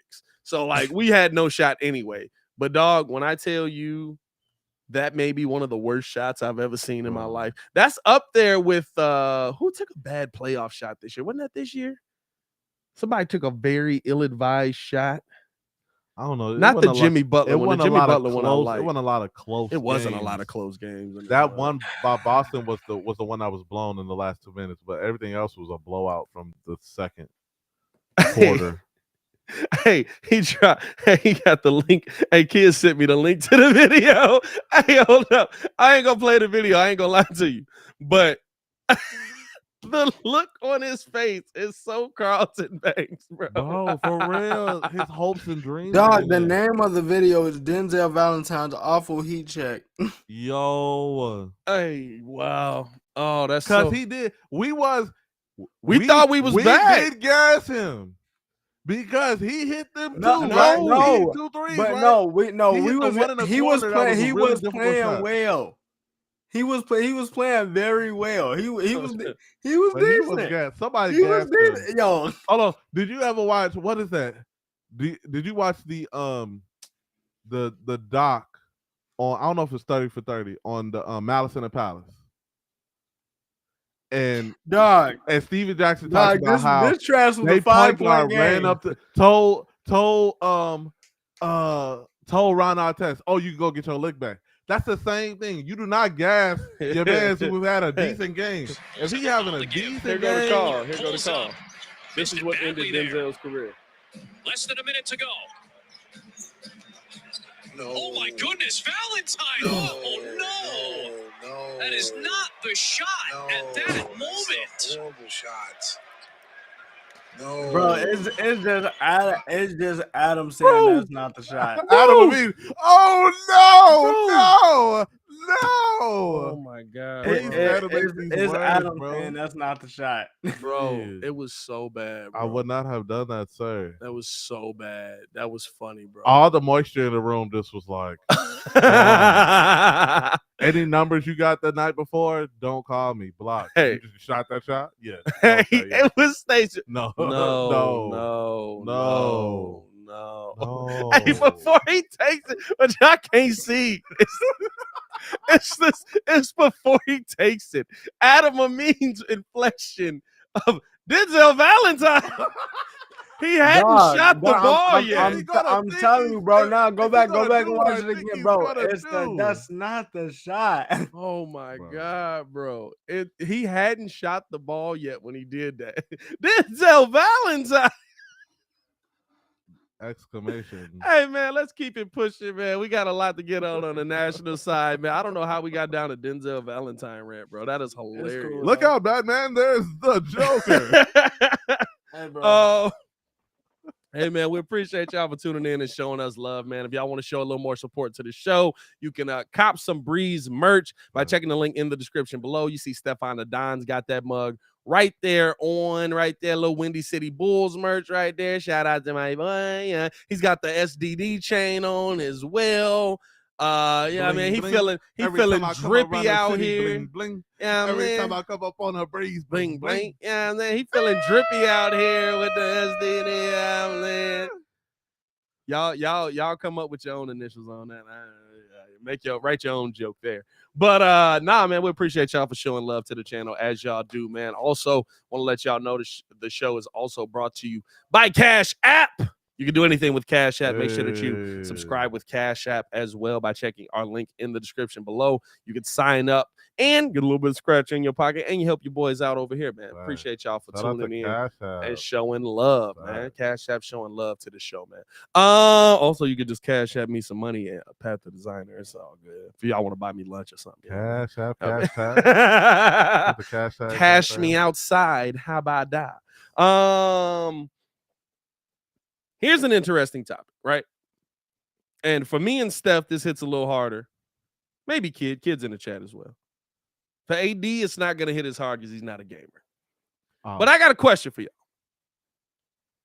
Is the back-to-back NBA MVP being disrespected as an MVP? Nikola Jokic has won 2 MVPs back-to-back and gets no love on the 2K from NBA 2K, to the point that Devin Booker is your cover athlete this year. And of course, Michael Jordan, which we knew Jordan was going to 2K23. Right. We knew Jordan was going to get it. 2-3. That's crazy. Your back-to-back MVP can't grace the cover of 2K, but Devin Booker, who lost in the NBA Finals, can. Hey, that's his fault. That's whose fault? That's Jokic's? That's Jokic's fault. Why? You know why? He's not black. He's not saying anything. If he made a big deal about it, they would put him on a cover. Look at the NFL players who mad at their Madden. Is it on anytime they say anything? So this is the thing that I realized, because at first I was upset because I think that when they said that, they did have a point. He's gonna be on the cover, but like whatever, cause like on what cover? He ain't on the cover this year. No. He's not gonna be on the American cover of the game. Oh, like he'll probably be on like. Have they done that before? Is this a new thing? Madden does it all the time. Like when Pau Gasol was with the Bulls, he was on Because what is Pau Gasol? He was on their cover. Really? I didn't know they did. Now this is a whole new thing, though. I didn't know they did this. Oh no, they do that all the time. He did, yeah. He just want to be on the American cover. Now, I feel like he should be on the American cover because the fact that he got it's an American sport, like the back-to-back MVP, and you somehow give the cover to Devin Booker, and these mugs got stumped out by Luka. And the Game 7 is baffling to me. I can't wrap my head around that. But I mean, am I mistaken? Serbia. You don't mess with the white boys. Spicy white.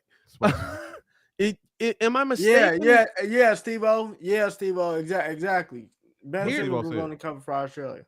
Hold on. Let's see. Let me get back to the you did so we can see the comments too. Oh, nice. Hey, how you doing? Yeah, Ben Simmons was on the cover for Australia. So they pick a different athlete based on the cover. That's interesting. I think this is my thing, right? But even then though, that's cap because Luka was on the cover for us last year. Luka was on the cover for us. That's what I was gonna say. But and here's my thing, right? Like for everybody that's like Jokic isn't marketable, Jokic isn't like this can't be a marketability thing, right? Because if you're, I guess maybe for kids, but who's buying the game because of the cover athlete anymore? That's true. Like I'm not buying. First off, most of the world isn't buying hard copy. Isn't it more like a I mean, I wouldn't be surprised if they make it an NFT blockchain thing at this point, where it's like a collector's item. But that's what I thought it was all going to be. Like a certain covers might carry certain value, right? Or no? Well, certain covers equal different levels of the game, right? So like there's gonna be 2 Jordan editions, which I'm not gonna lie to you, I might get a PS5 just because 2K finally made a game that's worth me getting a PS5 for, because they're gonna have the Jordan games. Okay. Where that's the only reason why I'm getting it. It's the only reason I'm getting it. I swear. It's the only reason I'm buying a PS5. They're gonna have the Jordan games where it's iconic games from Jordan's history, so you'll be able to play the flu game. They did it in 2K11. It's the same ones. It's the same ones, yeah. Well, I mean, it's not like Jordan played new 69 games. Point game. I think the last one you got to play the whole finals against the Jazz. Yeah, it's not like Jordan played new games that we gotta play different games in this one. Jordan, they add new games to it. Jordan managing the Charlotte Hornets. It would be dope if they put some of his Wizard stuff in there though. You said what? I said it would be dope if they put some of his Wizard stuff in there though. Don't let Iverson cross you over. Well, 40-year-old Michael, like all your stats are lower, but you still got to drop 40 plus. You still got to go out there and smash. You still got to go out there and drop 40 plus. Yeah, I mean, that'd be interesting. Do you get to play his All-Star games too? No. Now, see here again, I feel disrespect. Shout out to Key in the chat. The only players to receive a 98 plus in 2K23. LeBron James. Is this facts? LeBron James, Devin Booker, Ja Morant. A 98 plus? Stop. That's cap. Listen, I love Ja Morant. Love Ja Morant. That's my guy. He's a hooper. That's the issue. Devin Booker and Ja Morant are absolutely the issue. No, I was gonna say I thought Devin was the odd one out there. The cover just came. Devin, no, here's the thing. Here's the thing. Devin legitimately does more. Devin's a better 3-point shooter. He's a better shooter from the field. He's not better finishing around the cup, I guess. But Ja also fall down a lot. Devin can like Ja isn't a great 3-point shooter. How's he a 98 plus?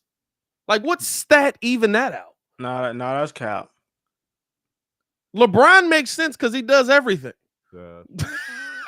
But I don't know what Joker can't get a 98. What are they based on a year where he's voted the best player in the NBA? They've never really done like the closest you'll get.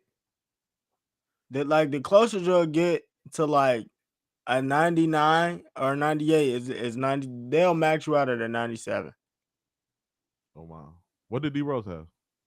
Like Shaq got a 98. Right now? Like I mean, when he was rookie, playing. yeah, rookie MVP D Rose at what rating on MVP 2K? Rose had a what, like a 94, 95, something like that. 95. Yeah, He MVP on Rose. my He he on couldn't my shoot team right threes. now when I play against my brother. That's how I know. So the higher your score, Prime the more complete. Prime D Rose is a 95. That's how it's supposed to So be. you hit every shot or it if you play goes, with them. or it goes to, you don't hit every shot. They still make it difficult, but it makes it more like if there's something that you're ridiculously dominant at, right? Like Joel Embiid's probably going to be a 94, 95, but his post is going to be 99. Oh, okay. Karl Anthony Towns will probably be like an 89, but his 3-point shooting will be like 94. Okay.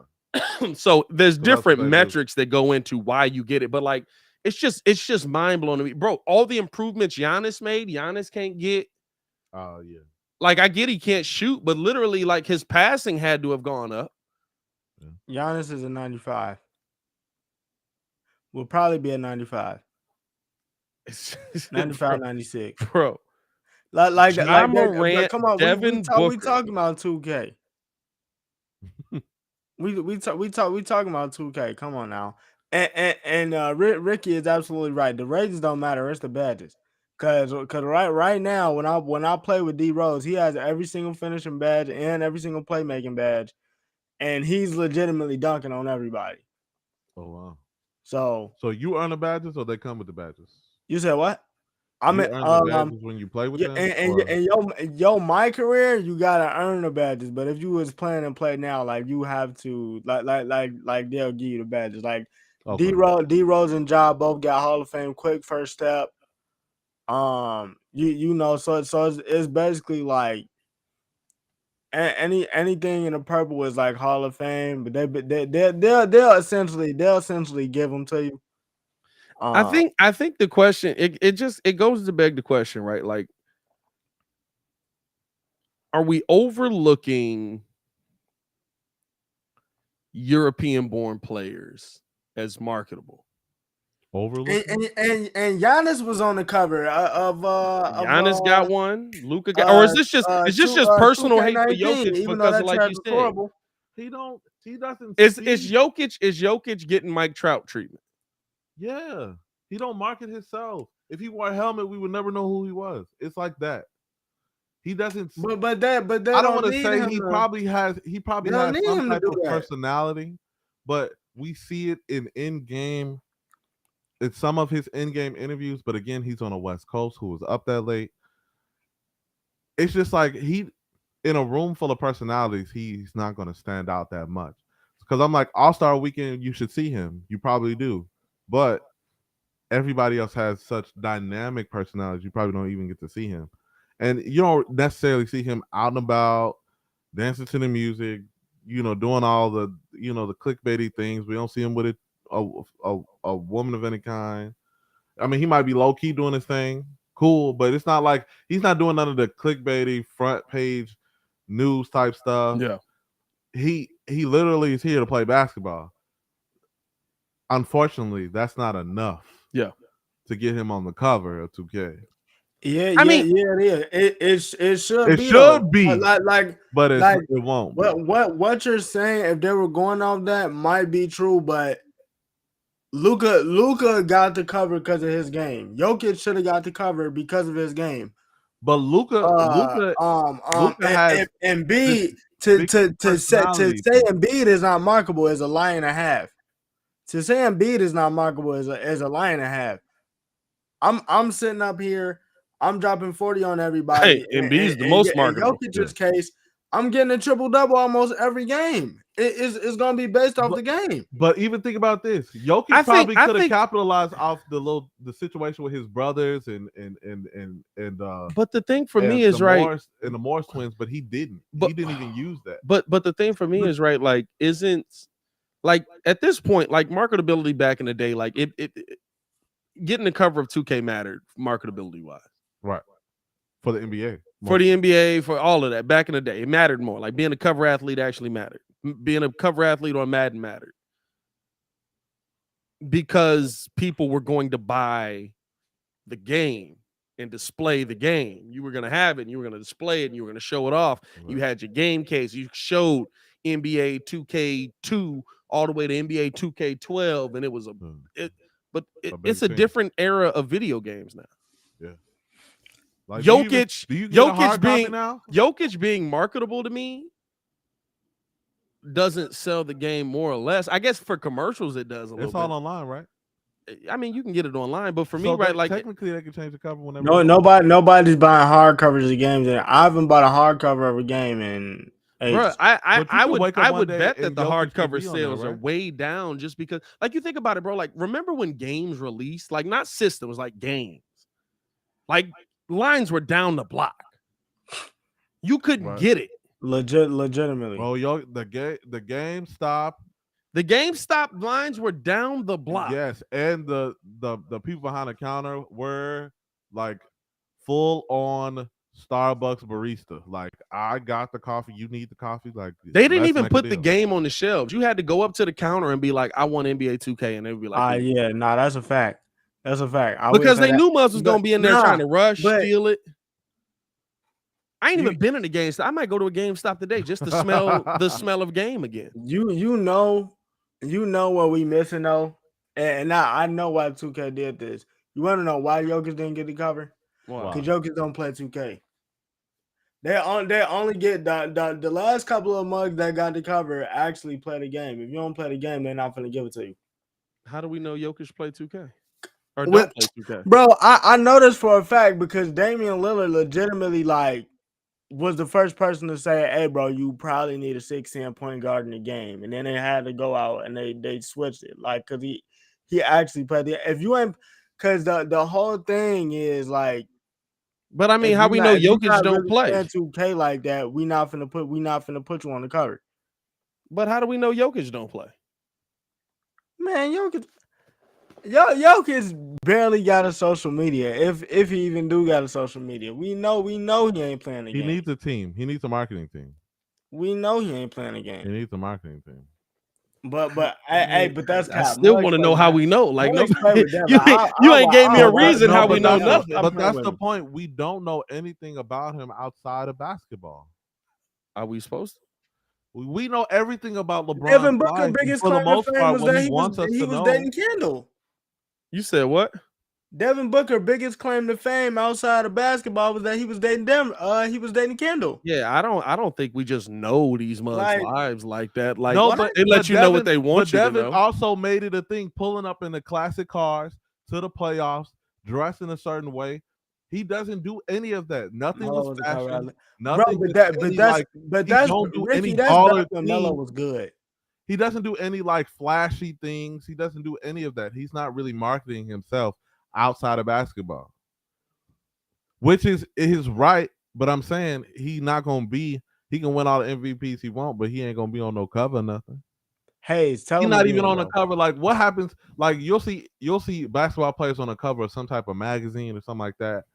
The Russes, LeBron's, GQ, whatever. You're not gonna see Jokic on that. I would be honest with you, right? I feel like Jokic would be the easiest one to market out of any player in the NBA. Jokic built like you. Yeah, He just tall, moves well. yeah, but But I don't think he Jokic wants is- to be marketed. Yeah, but the thing is, right, like the everyman looking guy. And he's probably he's well stronger. He's Serbian. Like, he probably fights tigers for fun. You know what I mean? Like, I don't know what Jokic is doing in his spare time, but like he's probably like, but like the look of Jokic is just like An average Joe type of. he looked like a regular dude. Yeah. Jokic looked like I drink a beer with him. Okay. I did. That makes things easy marketably. Yeah, he could definitely do an ad for Jägermeister or something. Yeah, like I'm that. saying? Now, I don't know how well he speaks English. I don't think I've ever heard Jokic speak. No, I think he probably. I think he. He speak decent clear. English. Is he? He speak decent English. But yeah, man, nah, like that, like the cover, they usually going out because Ronnie talked about this. Like, they usually go off of mugs that actually play the game now. Like, if you don't play the game, I'm not finna give you the cover. It's a whole spider. It's a whole spider just crawling through this mug. It caught me and AD off guard, right? Bro, if you don't go back the way you can, Get you. Don't worry about it. But no. This way. I can't say. Just kill it. By the way, if any of y'all won't smoke in 2K, you know where to find me. Both gens. What about it? That might have been an endangered species. It's dead now.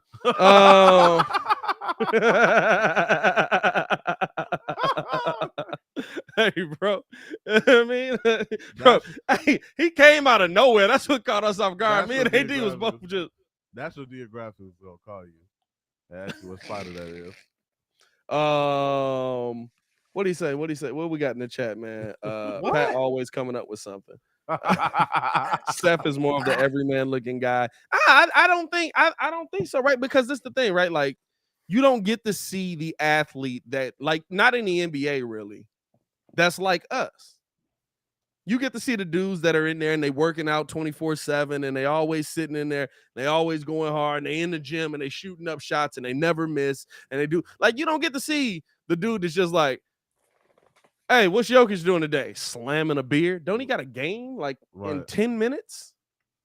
2 hot dogs. Nah, that's a fact though. I mean, that was the same thing with Luka though. Like, what Luka be doing in the offseason? Yeah, but Luka be struggling off of that, right? Like, Jokic is successful while doing it. And Luka kind of makes his. How you been doing this and lose weight? He's more boisterous. Hey, and you see him after like in this offseason. Have y'all seen Luka? Granted, he's still playing, but have y'all seen Luka? That mug is like, oh, with the skyhook. No, he hit that too, but just how he looked in shape. Yeah, nah. Yeah. You know what I'm saying? He looks in shape. He looks good. He looks like he's ready to go for the season. Like Jokic he just looked like a dude. He a tall dude. I'm a dude. He's dude. She's a dude. We're all dudes. Yeah, I mean. Hey kid, you not on nothing. I'll watch you. You ain't talking about nothing. Ooh. Hey, Pat, you Puerto Rican taking chanclas the spiders. Nah, I'm not Puerto Rican, bro, but you know, these chanclas gotta fly. Hey, so real quick though, like which cover? Yeah. So if you was getting the cover, which cover you getting? Like the which MJ cover though? Which MJ cover? Which MJ cover? Cause I ain't even gonna lie, I'm getting the joint with the signed jersey. I'm gonna be honest with you. I might buy the game. I might buy the hardcover this year just because it's Jordan, but I'm not like, it don't matter for me. There's one that comes with a signed jersey. Nah, it's I think the championship edition of the cover has his jersey and it's signed. So that's the one I'm probably gonna grab. It don't matter to me. That's all. Like, that mess is mad gimmicky, bro. Like, it's a freaking. You gonna spend $70 more than I did and get the game that I got. Yeah, I'm really don't be like, well, nah, just because it's Jordan, I'm gonna grab it. But I did see a lot of hating mugs on Twitter talking about something.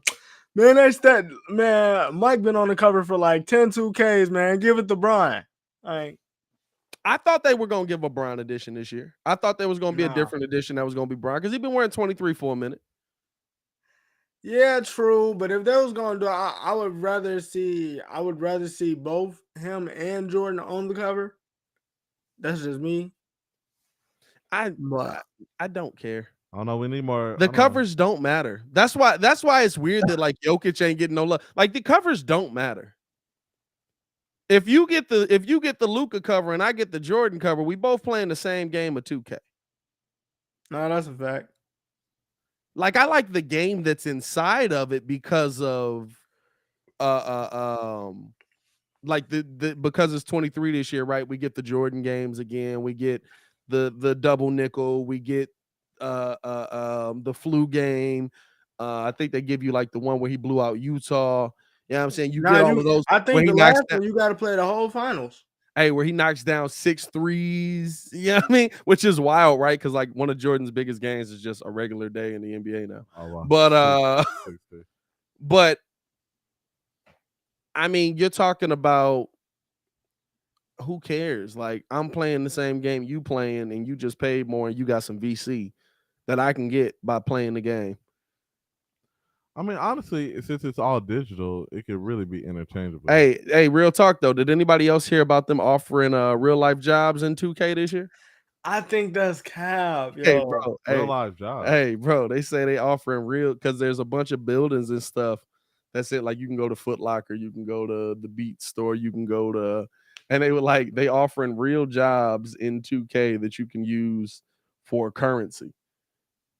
Like you can go to work on Like the you game? can go to work on the game. Yeah, like like- actually go to work. What kind of On the Sims? game. Hey, I was cracking up. I said, shoot, I got an application in Foot Locker right now, bro. What you mean?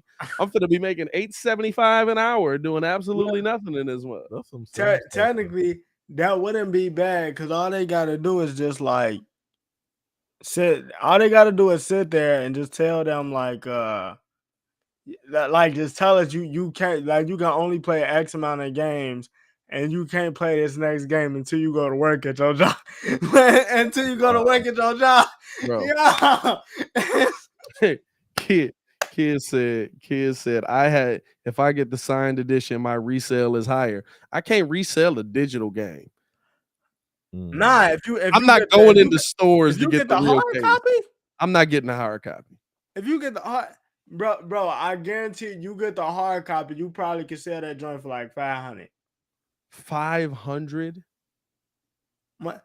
It's Mike. How much is the game? Probably 70. That one's probably 110. If you trying to get everything in total, it's probably gonna be 150. Why is it the same price if you're not getting a physical? I don't know. Yeah, I'm like, y'all was paying $65 20 years ago. Bruh, I don't know.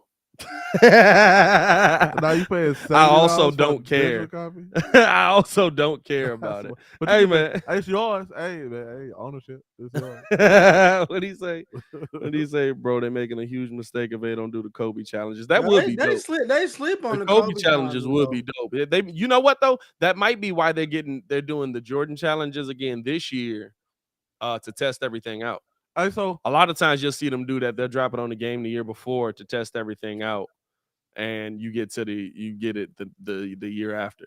So how do y'all feel about the game overall over the years? 2K's been trash last year. That's why I didn't. That's why I haven't. All time best 2K to me was 2K17 with Paul George on the cover. If I'm just going in terms of play now, it's 2K11, but 2K. I was gonna say 11 was lit because the soundtrack. And then 2K4, and then the one with Drake on the cover when you booted it up, and then you heard I think just the nostalgia off that. 17 was probably when I was the best fan, in 2K too. It's 17 definitely was pretty 17. lit. 17 was pretty lit. That's when the park was lit. Bro, the park was busting. Play now was lit.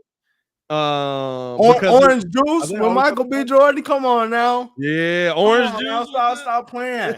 Stop playing.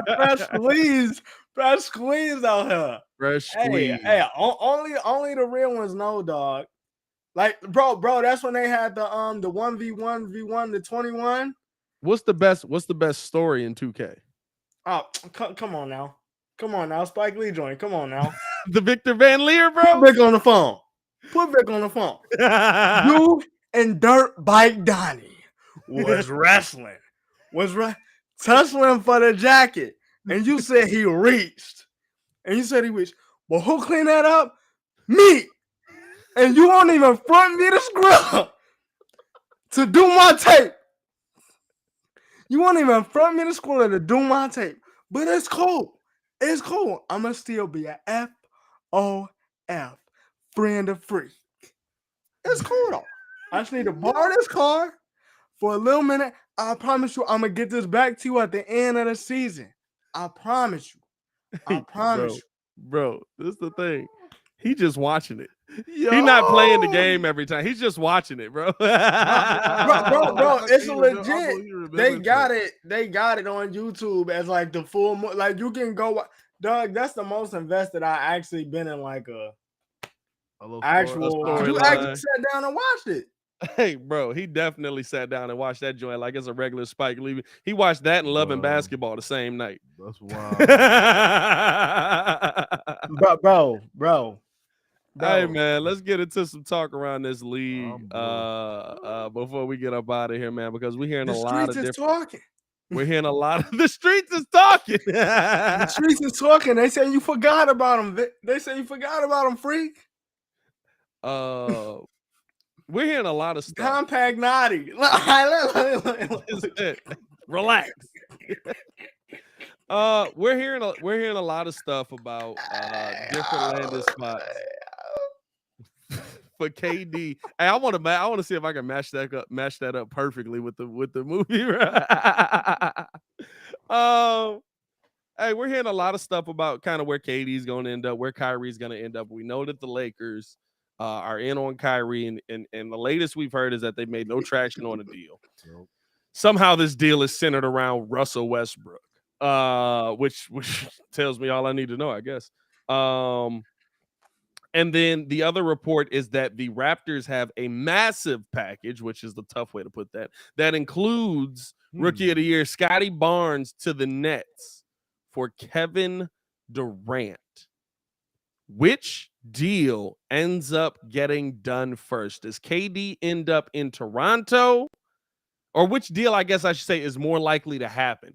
KD ending up in Toronto or Kyrie on the Lakers reunited with Bron and pairing that up with Bron and AD? I think. I mean, honestly, bro, I think the Lakers deal gets done first. I think Kyrie goes to the Lakers. I think it'll be like a little minute before you see KD move, because I think they will move them. I think that once they realize that they're not, because it went from, because KD's trade package went from like, we need 2 All-Stars back to now we need a potential All-Star. So you know, I don't necessarily see him going to Toronto. I still got either Miami or either Miami or Phoenix, even though I don't see how they get the Phoenix deal done. Yeah. But yeah, I don't know. I got the Kyrie deal getting done first.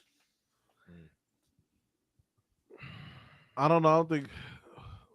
Man, I think Brooklyn. They already signed him. I think Brooklyn is just gonna do the petty thing and keep them and trade them in season. You think they start the season on the Nets? Yeah. I'm not. You know what? It's getting to the point, right? Not because I don't think Brooklyn doesn't want to move him, and Brooklyn signed TJ Warren today as well, which I think is a player that they might be like. It fits literally what the owner. What's Buddy name? What's the owner of the Nets name is? It's not. I'm thinking Ujiri, but that's the wrong one. Let me see. But it fits what the owner of the Nets was talking about, right? Like where he was saying that he would rather have a team that's on the floor fighting to win 40 to 45 games a year, but he's proud of that team. To Psy, that's what I was thinking. Or Psy, I don't know how would you do that. Psy, probably just T is silent. Yeah. But he would rather have a team like that than have a team of superstars that can't get on the court right consistently. A TJ Warren signing definitely sends you down that path if you keep that up. But is he going to be able to trade? For me, the KD one is about the ability to, right? Phoenix is going to have a hard time having the ability to trade for him without moving Devin Booker. Miami, kind of the same thing without moving a Bam Adebayo and Tyler Hero and all of that. And then you start to look at that Miami team, you're like, yeah, KD can win with that team. KD can win anywhere, but does KD want to be there? Because KD's got an NTC. Yeah, no trade. I mean, I think he wants to be in Miami. I think the thing with it is that the fact like because he got a crib down there as well. But I think the thing with it is the fact that because with the Miami situation, somebody said that they can't make a trade happen unless the Nets come off Ben Simmons. The thing is, who wants Ben Simmons? Yeah, Like, there's they're so I'll much. tell you that's the only thing with that. If they move off Ben Simmons, then I know KD's coming to the Heat. But the thing is, who wants Ben Simmons?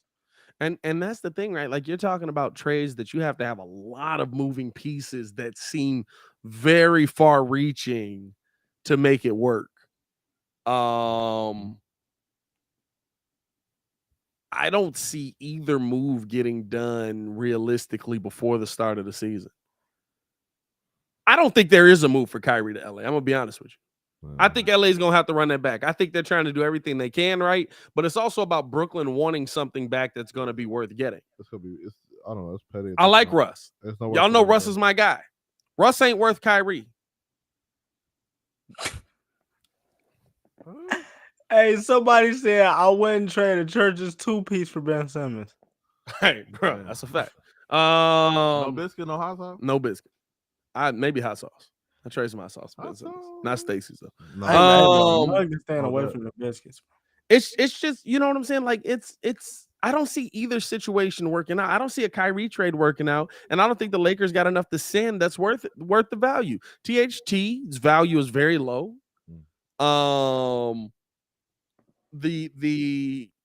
Your starting piece is Russ.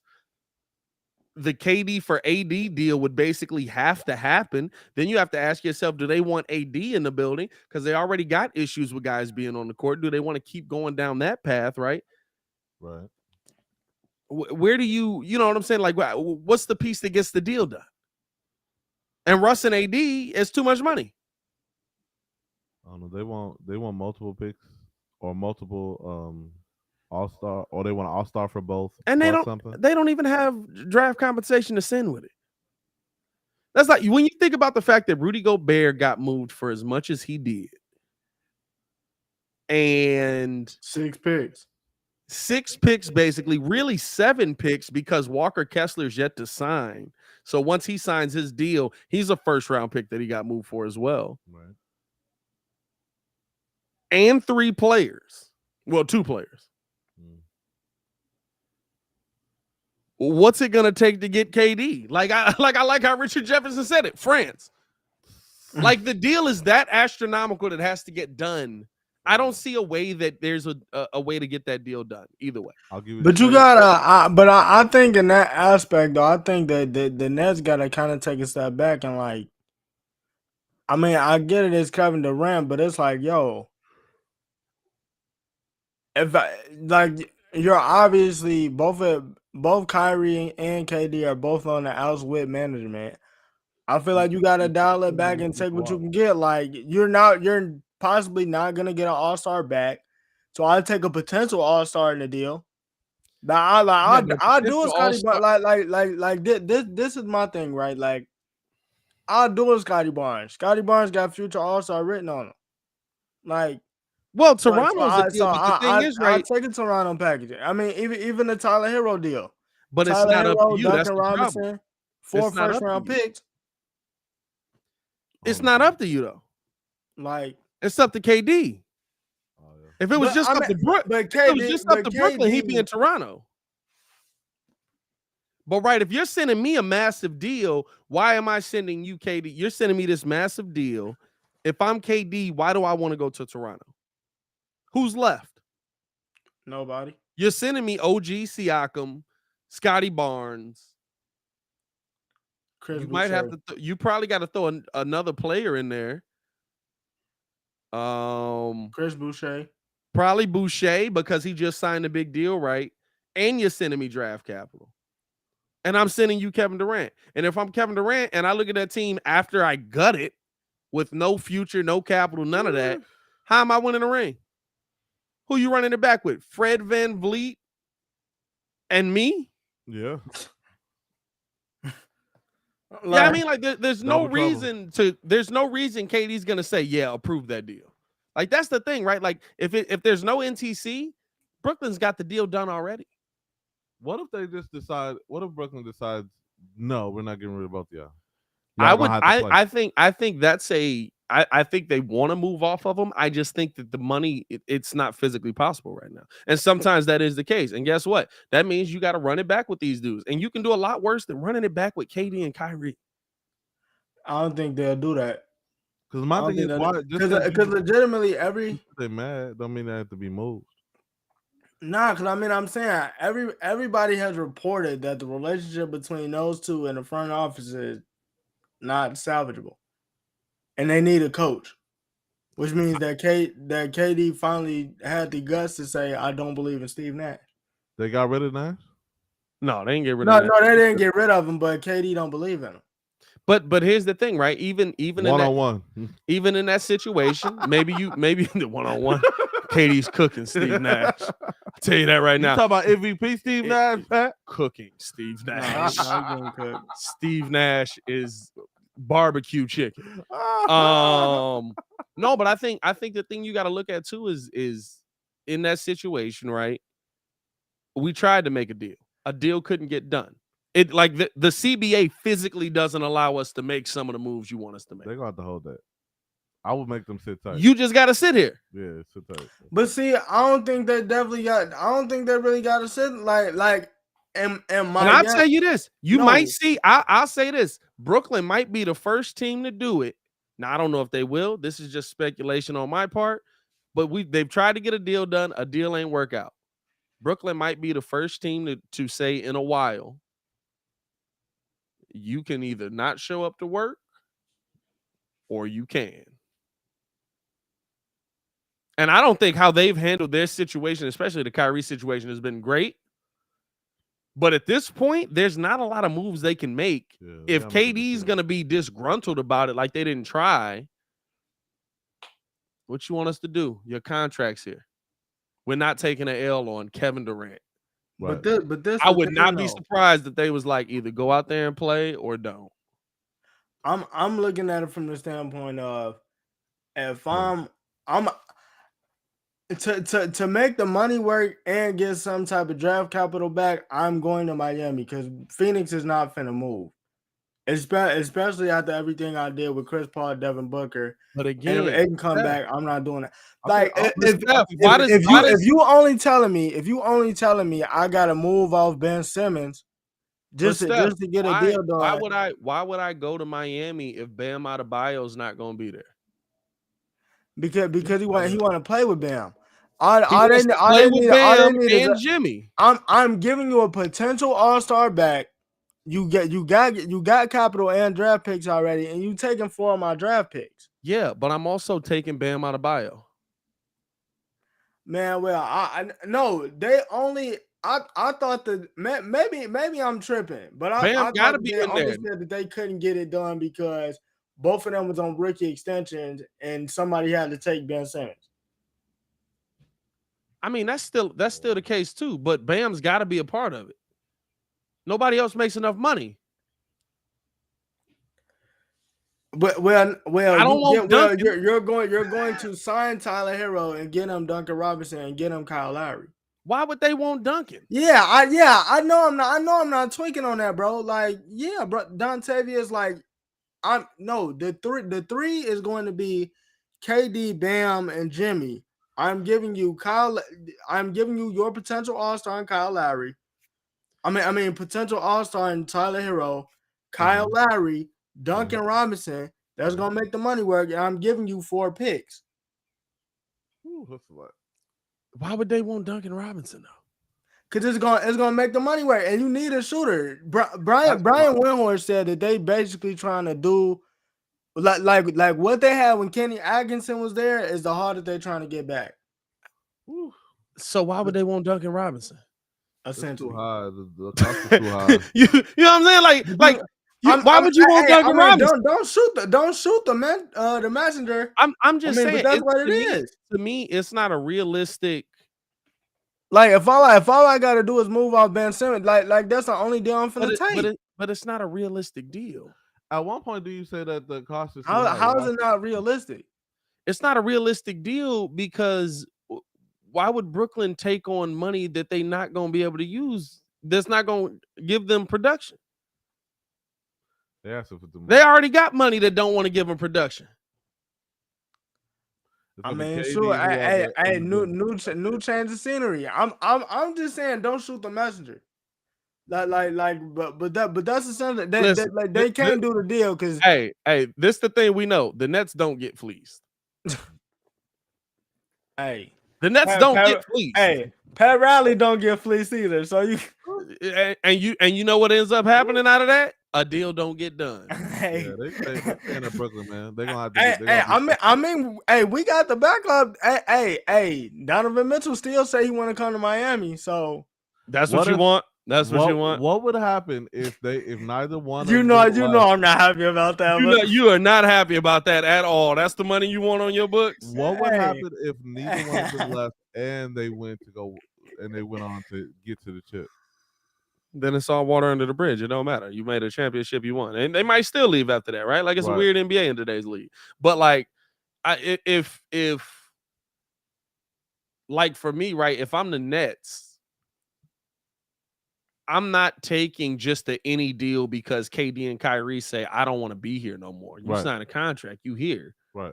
Now, if I want to move you, that's up to me. We'll try to move you. But it's got to be worth my while. And if they come back to KD and Kyrie, that's why I said this could be the first situation where you're talking about they come back to KD and Kyrie and they say we didn't find a package that was worth our liking. Right. We didn't find a package that the CBA would allow that's going to be able to allow us to get this done. You live in Brooklyn. Yep. Brooklyn in the house. Whether you want to play here or not, that's a different situation. But right now, you live in Brooklyn. Oh, deal with it. I mean, honestly, like I would not be surprised at all if this is probably. I mean, when is the last time we saw a team do that? Early 2000s. Like we haven't seen us do that ever since LeBron got out there. And it's and I mean that would be a surprise. Melo? No, Melo got moved. Melo with Denver? Yeah, Denver. Melo got traded to Denver. Remember, it was dumb as heck. Because we were like, bro, you could literally just wait a year and your team will be loaded. And you can go over there and sign with them, and your team will be loaded. But he wanted to get traded and get I think he got the sign and trade money on that or something like that. All he had to do was come to Miami. He messed himself up. That was the Denver team with Chauncey and AI, right? I think they came back. No, that was after that, after AI and them. But I forget, bro. What they got back was a haul though for Carmelo Anthony. You know what I'm saying? So like that's the thing. Like there's not a lot of times where you're gonna see that, and you might not see it in this situation. But I feel like there's just what's the move? What's the move? I feel like you got the ability. You have the ability in this situation to come away with 2 picks, like because they don't have to go to the same team. Like the Lakers is willing to trade their life away. The Lakers is willing to trade their life away to get Kyrie. So that's that minimum. The Lakers don't have a life. They got nothing left to trade. Hey. They don't have a first round pick till 2027. Hey, Brian gonna find a way. But they don't have a first round pick till 2027. Brian will find a way. Brian now in Kyrie's case, I could see them sitting there and saying wait because the Lakers got 80 million for next season, but well they're gonna have 80 million available for next season, but yeah, I don't know. I don't think that while letting them sit there and say we don't have like nobody really gave us a good enough offer for y'all to get moved, so y'all got to stay here isn't an option. I don't think that's the best option just because those two guys in the front office is already at odds. Well, here's the thing, right? If those two guys in the front office are at odds and you win, Michael Jordan was at odds with the front office every year. Right. Yeah, that's the problem. They was winning though. But listen, who's that on? Huh. Hey, I got KD, Kyrie, and I can't win one playoff game. I had James I mean, Harden. I honestly just think the problem is the coach. Listen, even if the problem is the coach, right? Like, you can't get me one. Can't win a game. Hey, but I mean, like, you know what I'm saying? Like, it's a lot of, and I understand that, like, KD's one of the top 15 players of all time. Kyrie Irving is the greatest ball handler the NBA has ever seen. He's an amazing scorer. But you making a lot of we done made it to the ECF demands, and you ain't made it to the ECF yet. You making a lot of we got you 6 rings demands, and you ain't been out the second round yet. He said they out there making the we trying to go to McDonald's and McDonald's. You ain't got the McDonald's money. No McDonald's money. You want to go to McDonald's, but you ain't got no McDonald's money. Hey, bro, how much the large fry is? You said $1. You said $1.09. Like, for real, bro. It's 9 cents, right? Hey, though. Look up under that seat back there. You know what I'm saying? Hey, what you got under the seat? We got Joe Harris. Hey, I'm trying to get this, and this. My lighter. You ain't got the money for that. We finna go home. Where's home? Brooklyn. Hey, bro. Man, just give me the pop, man. I got $1, man. You gonna have to just. And have you ever seen somebody go up to the counter and be short and just be like, "Hey, Joe, I want that pack of switches." That's right? KD. Oh, man. And I got $1.05 for you. Hey, bro, that's KD. And don't break eye contact. What you gonna do? And the Nets are behind the counter, like the Nets are behind the counter, like no.